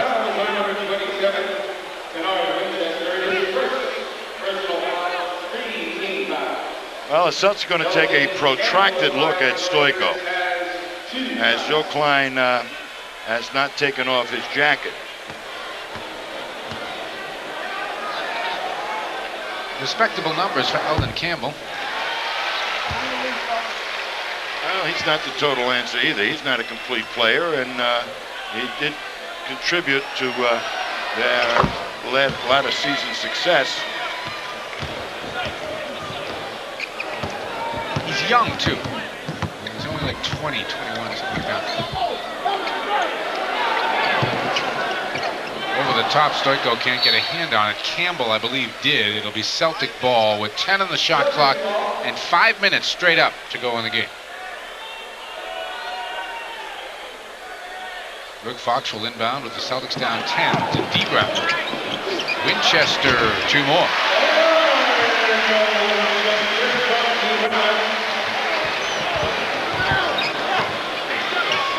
Celtics need a couple of stops here as we head down the stretch. And a 3-second violation called on the Lakers. The officials trying to air out all the calls in this exhibition game.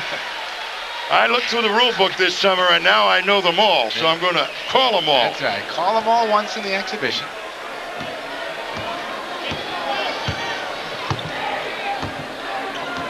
Bird wants it on Worthy. The double team. Open man is Winchester.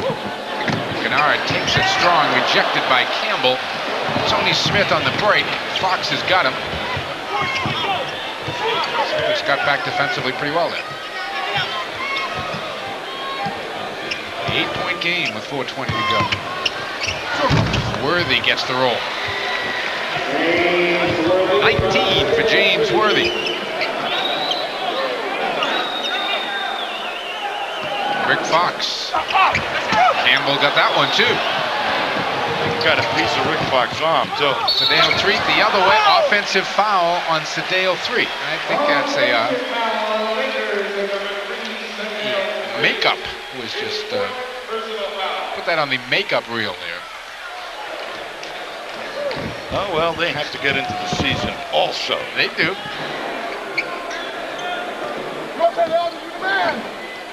Larry, who has been quiet in and out from the corner. Stoico can't keep it alive. Campbell's done a pretty good job of getting rebounding position on Stoico. 3.5 now to go in the game. Lakers by 10 in the ball.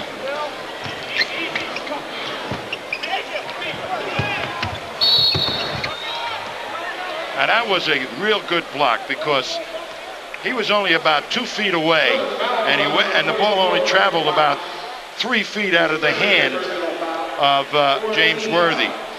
But even the foul was called on Fox. That was good timing for the block and a good understanding of trying to block it before it reaches its apex. You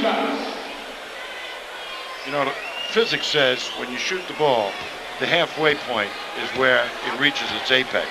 Correct. All right? Yeah, I got that. So that if you're positioned closer to the basket than halfway, it's going to be automatically called a goaltend. Past the apex. Should be. So they want to make sure I got the principle. Yeah. That's what the officials go by. And they look to see if it's under the rim or not. Stoico is going to be over the top of the rim on his leap, so he's got to really get some judgment. Acquire that knowledge. It takes years to acquire. He should be taking notes. Winchester with Smith on him. D. Brown. No, but he'll go to the line. Sedale 3 got him on the arm. And that was a foolish foul by Sedale 3.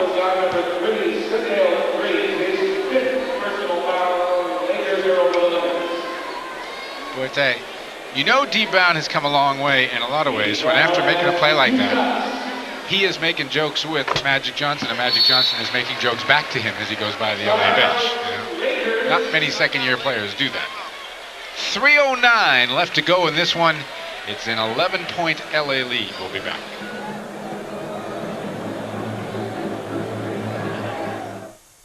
Uno means number one. For deep dish pizza and fun. Uno means number one. For raising your spirits when the day is done. Uno is perfect for lunch and dinner too. And number one for late night snacks, it's true. Uno means number one. For deep dish pizza and fun right from Chicago. Uno means number one. Pizzeria Uno, restaurant and bar. GMC Truck has been planning your getaway for over 80 years and has put all its experience into a new vehicle with the luxury of a leather-trimmed interior, the safety of anti-lock brakes, the comfort of a soft ride suspension package, and most important, all the strength you'd expect from a truck company. The new SLT Jimmy from GMC Truck, more proof of the strength of experience. See your New England GMC truck dealers. When you play the game, you're looking good. That's the Bud Light way, yes, understood. When you're looking good, you want Bud Light. The clean, fresh taste won't fill you up and never let you down. You can taste it, you can feel it, you know you got it right. Everything else is just a light. Just keep your Bud Light shining. Everything else is just a light. You got the shine on. Everything else is just.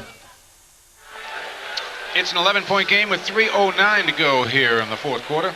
Preseason Celtic action here on Sports Channel, and we hope all our viewers who are joining us on this free preview weekend will stick around for the entire season. And again, Tom and I will be here all year, 40+ times at the Garden for every home game.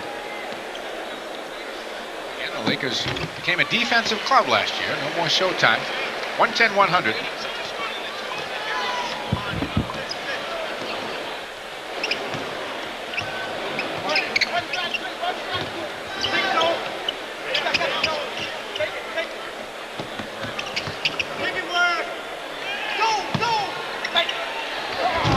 No. Boy, an active Eldon Campbell. No, offensive foul is called on Campbell. But he made a heck of an offensive move there. Stoico has a tendency to lose his man underneath the basket, and a super quick guy. Now you look at Stoico, has no idea where his man is. You cannot do that. The first thing you got to do is pick up your man, and then you look for the ball. He looks for the ball first.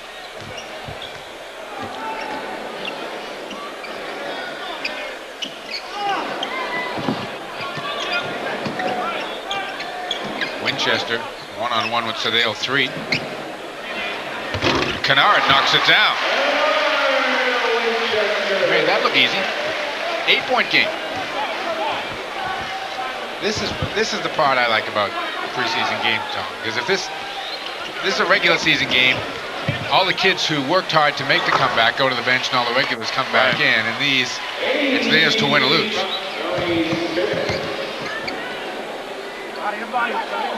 But what have we deduced from this game so far? Celtics need a lot of work on their up-tempo game. Some of the people that they wanted to look at, I'm sure they got a good look at. Stoico is still a project, but an intriguing project, as he showed. He's like the girl with the curl. Well, very, very good and very, very bad. And Steve Scheffler checks in. Winchester the save, picked off by Sedale 3. Pulls it back out as we're under 2 minutes to go in this 10-point game. Rick Fox has been very solid in his outing. Stoico there for another rebound. He's up around 11 or 12 in the rebound column. Oops. Well, when he's very, very good. Well, Chris, got to take the bad with the good. That's right. If you're Stoico, I mean, you're looking anywhere in the building but at Chris Ford right now. I'll tell you what a project player is. When you know he's just inconsistent in one quarter to another quarter. Yeah. Usually, project players are inconsistent from game to game. So you got to build first where Stoico's going to be consistent during a game. But he still has great potential, but he needs to play. Rick Fox missing outside. Sedale 3 will let it go out of bounds with 1:15 to go. And the Lakers up 114-102. But as we have pointed out, and I mean, we're not trying to make excuses here, because you don't make excuses during preseason games. You have plenty of time during the season to make excuses if you want to. But Mike Dunleavy certainly came into this game with a different outlook for what he wanted to do. He has gone down to the end of his bench a little bit now, but through most of the night he played his top 8 players, and he just wanted to see whether they were ready. And I think he got the impression that they were in a lot of ways. They certainly ran the break well.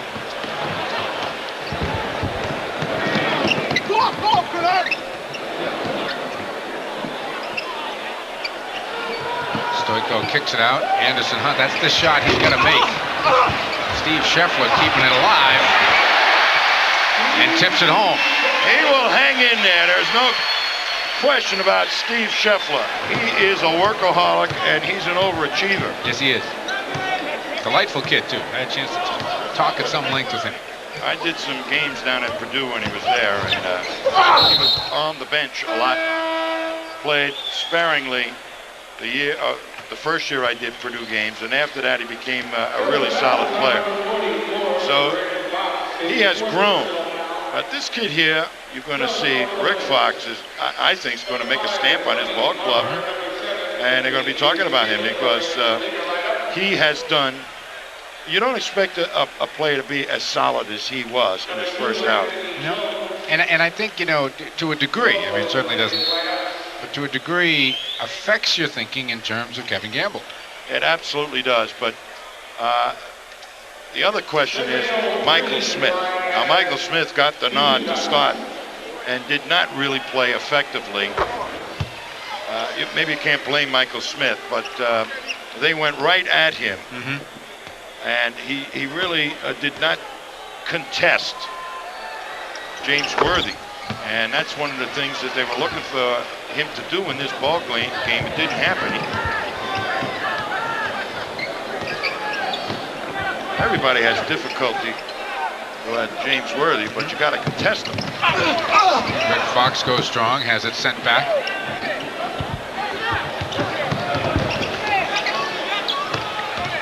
Demetrius Callip gives it up outside to Sadale Threet. Scheffler in there for the rebound, and it's history.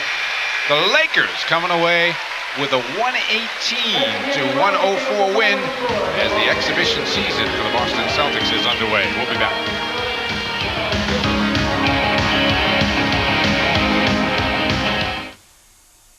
Discover the low price of high quality at Tweeter.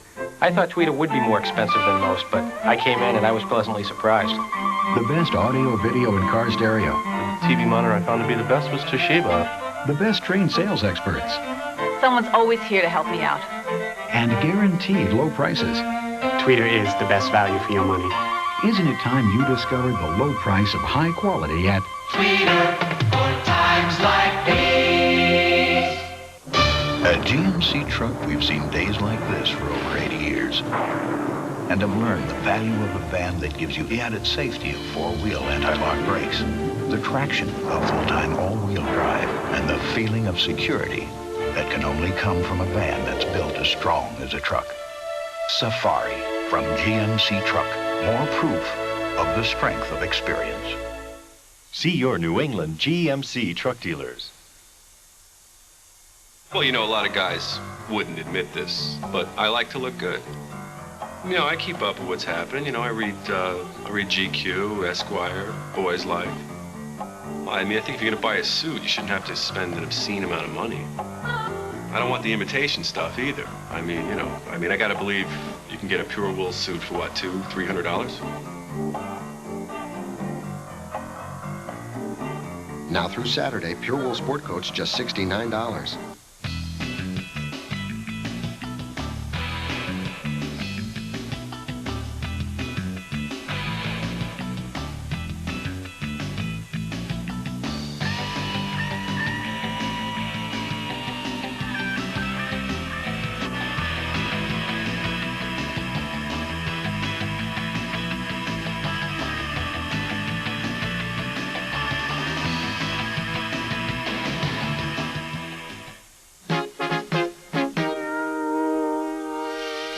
If you have what it takes, East Coast Aerotech can train you for a secure, well-paying career in aircraft maintenance. The instructors are good. They're very good. They explain themselves very, very well. I'll take extra time if you need it. You'll get hands-on experience at one of the nation's leading aircraft maintenance schools. I would say they were exceptional. Call East Coast Aerotech at 1-800-292-ECAT for an appointment to tour our facility. Ask for Operator 3.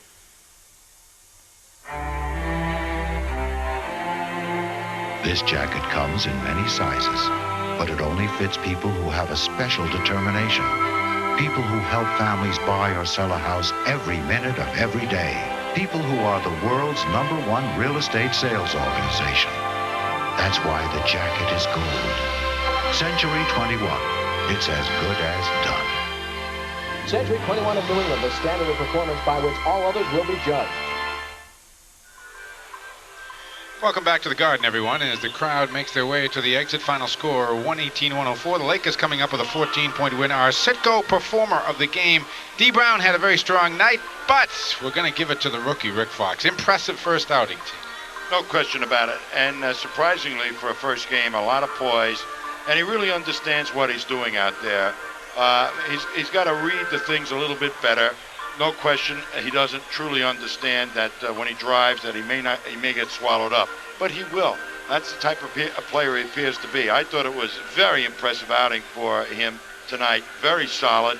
And it's going to give the coaching staff a lot of confidence in the dealings with Kevin Gamble. And our Budweiser play of the game, early on, Larry Bird showing form that he hasn't forgotten anything. Hello, Larry. Does he do good things or what? Absolutely great things. Now you're going to see him roll to the hoop and immediately on the catch, sees Divac, knows Divac is there, and Parish wide open. I mean, that's 2 steps ahead of the defense. That's the way he plays the game. So Larry Bird giving us our play of the game appropriate. He'll be doing that a lot more as the season rolls on. Final score here from the Garden. The Lakers 118, the Celtics 104. For my partner Tom Heinz and I'm Mike Gorman. Stick around. The Amalie postgame show is next.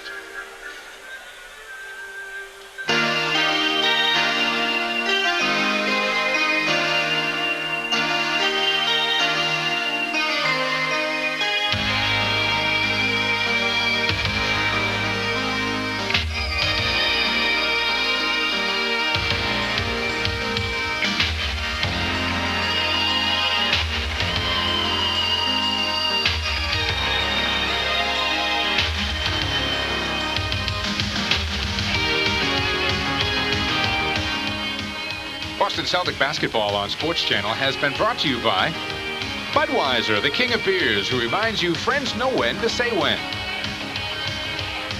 By Fleet Bank, for your business, for your family, for yourself. Fleet Bank, we're here to make a difference. Member FDIC. By your New England Jeep and Eagle dealer, where you can get the advantage. By Nike, who would like to remind you to just do it. By Texaco, System 3 gasoline. By Cellular One, New England's most popular cellular network by far. By Reebok, who reminds you that life is short, play hard. By Tweeter, we know a great deal. By Leachmere, for more brand names, a better selection, and unbeatable prices, there's no comparison to Leachmere. And by the Discover card. It pays to discover, the card that pays you back.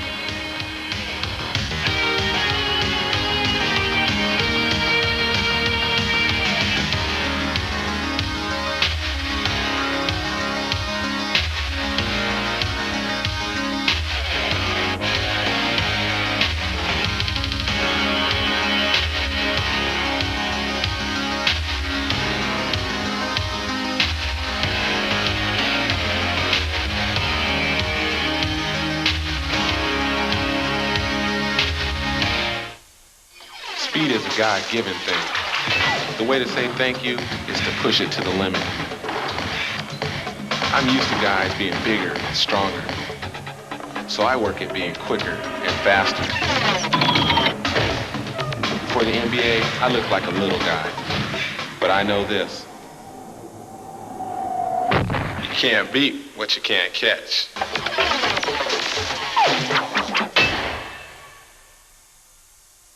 Happy trails to you until we meet again. Happy trails to you. Keep smiling until then. Across town, across the country, wherever your trail leads, you know Citgo quality will always keep you well on your way. Till we meet again.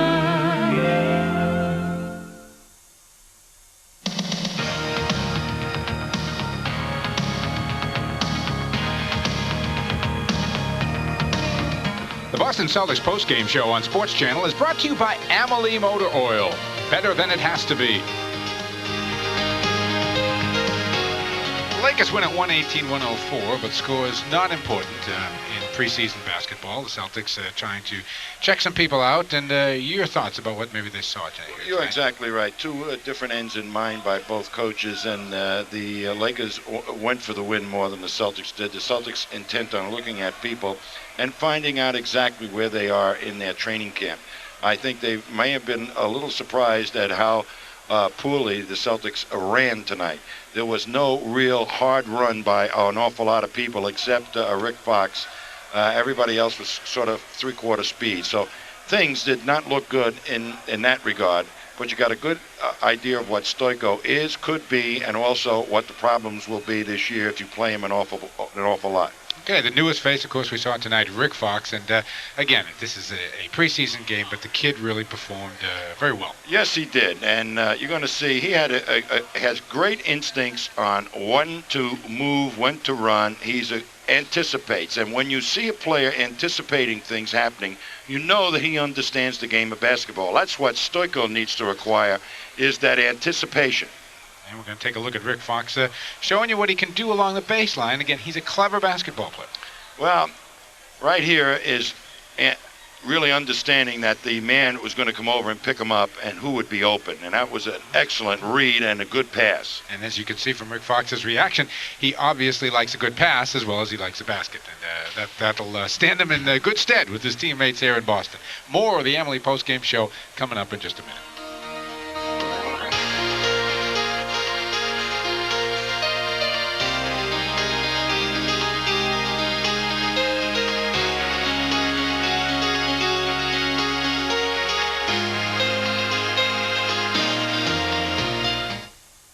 When northeast winters hit hard, your engine needs a motor oil that's built for sub-zero protection.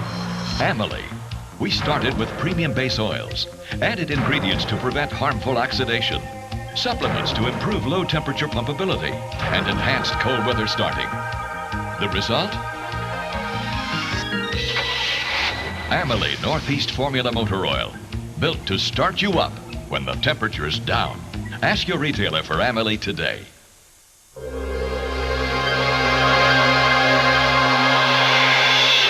You're this close to electricity every day, so be careful. Give yourself plenty of clearance when operating heavy equipment. Keep clear of substations. High voltage means high risk. Don't climb trees or poles or use an aluminum ladder near power lines. They all conduct electricity. Please, conduct yourself accordingly. It's shocking what can happen if you don't. Celtics losing by 14 here at the Garden. And again, to all our viewers who are joining us for the first time, welcome to Sports Channel. Hope you will stay with us through the season. Tom and I will be in this spot another 40 or so times as we follow the Celtics every home game and every game from Hartford right here on Sports Channel, right through the NBA playoffs. We will be bringing you Celtic action. And again, off one night of watching D. Brown, I thought another player who I thought was maybe further ahead of some of his teammates. Well, when you had the kind of season that he had last year, he comes in with such confidence, as you mentioned, just fooling around with Magic Johnson, that I think he's going to be 50% better than he was last year. And he played a lot of point guard and took the direction of the team on his shoulders this evening. Didn't do a bad job. Still has some things to learn. Shaw probably will have more of an impact leadership-wise and understanding of what's supposed to happen out there than D. Brown does. But not a bad outing. But what would impress me most about him is his confidence in his outside shot in this game. Yeah, now, there are some people in this camp, obviously, who are under pressure because NBA basketball is a numbers game, and there are only so many spots on the roster. Two guys, Michael Smith and Anderson Hunt, who I think are fighting for jobs on this team. And Anderson Hunt needs to make some of those shots that were there for him tonight. And Michael Smith, even though he made a couple of baskets in the second quarter, I thought did not have a strong outing when I think the Celtics are watching him closely. Well, if they're looking for a two-guard, Anderson Hunt is in the running for that because he's supposed to be a good outside shooter. Everything was short tonight. Mm-hmm. He might have been affected by the first game jitters. Sure. But this Kennard Winchester is also a two-guard, mm-hmm. So it'll be between the two of them. They're hoping that they could make Anderson Hunt into a point guard, too, so he could push the ball up, read the defenses. He's a long way from helping in that department. So I'm afraid unless he starts banging them down like 9 out of 10 or something from the outside, it's going to be tough for him to make this ball club. Just a quick reaction, too, on a guy that I know both of us would like to see have a stretch of some good basketball, because I think we both think he's capable of it, and that's Michael Smith. Michael Smith is, he's just got to get in there and rock him, sock him. He tries to do the right thing all the time. Just get in there and do what you think you can do best, and that's shoot the ball. And I think that's what they want him to do. And if you foul out, but hammer a guy at least twice a game, knock him down, show him, bare your teeth, growl at him, do something mean. That's what they want from Michael Smith. All right, we'll see if he comes up with it as the exhibition season rolls on. Back with a look at the final numbers here on the Emily Postgame Show in just a second.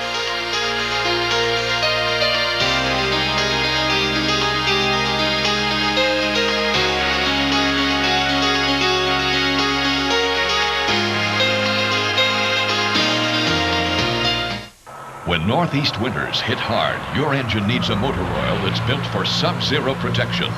Amelie. We started with premium base oils, added ingredients to prevent harmful oxidation, supplements to improve low temperature pumpability, and enhanced cold weather starting. The result? Amelie Northeast Formula Motor Oil, built to start you up when the temperature's down. Ask your retailer for Amelie today.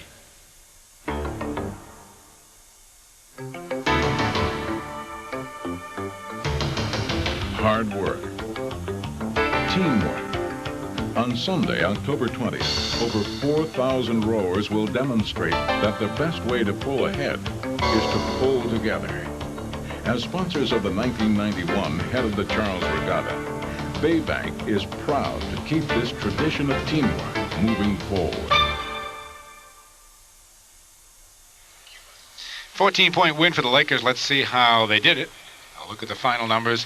LA 44% shooting, Boston 45. Celtics actually got one more shot. That's surprising. I thought the Lakers were getting more shots as the game went on. You can see a big bulge at the free throw line, and that's the difference in the game. 33 of 39. And again, Tom, as you pointed out, I don't think the Celtics have much of a complaint about that. I mean, the Lakers were taking the ball to the hoop, and the Celtics weren't. You don't often hear me say that, but they really did not have the timing of the fast breakdown so that they were going strong to the hoop at the right time. And Worthy, Perkins, Scott, and Johnson sure were. Rebounds 46-40. Lakers winning there, and the Celtics turning it over 19 times to 18 for LA. Let's take a look at some individual scoring. Worthy, Scott, Johnson, Campbell with a pretty good game. Perkins with 15, Smith with 10. So the Lakers put 6 players in double figures. Divac fouled out with 8 points. And for the Celtics, it was Lewis on top with 19. D. Brown again, a solid effort, 18. Robert Parish, as usual, checking in with 14 points in a strong game. The Chief just plays well every night. That's just all there is to that subject. Larry Bird with 11, and Rick Fox, who played well with 10. Ed Pinckney, a nice effort tonight as he chipped in with 9. So we have had our look at the Celtics. They will continue on down the exhibition trail, and then we'll have them opening night here at the Garden. That'll be November 1st when they take on the Charlotte Hornets and the #1 pick in the entire NBA, and that is Larry Johnson. That's coming up Friday night, November 1st at 7 o'clock. So that's going to do it here from the Garden for our statistician, Dick Leip, and my partner, Tom Heinsohn. This is Mike Gorman. Good night, everyone. We'll see you November 1st when they start to play for real.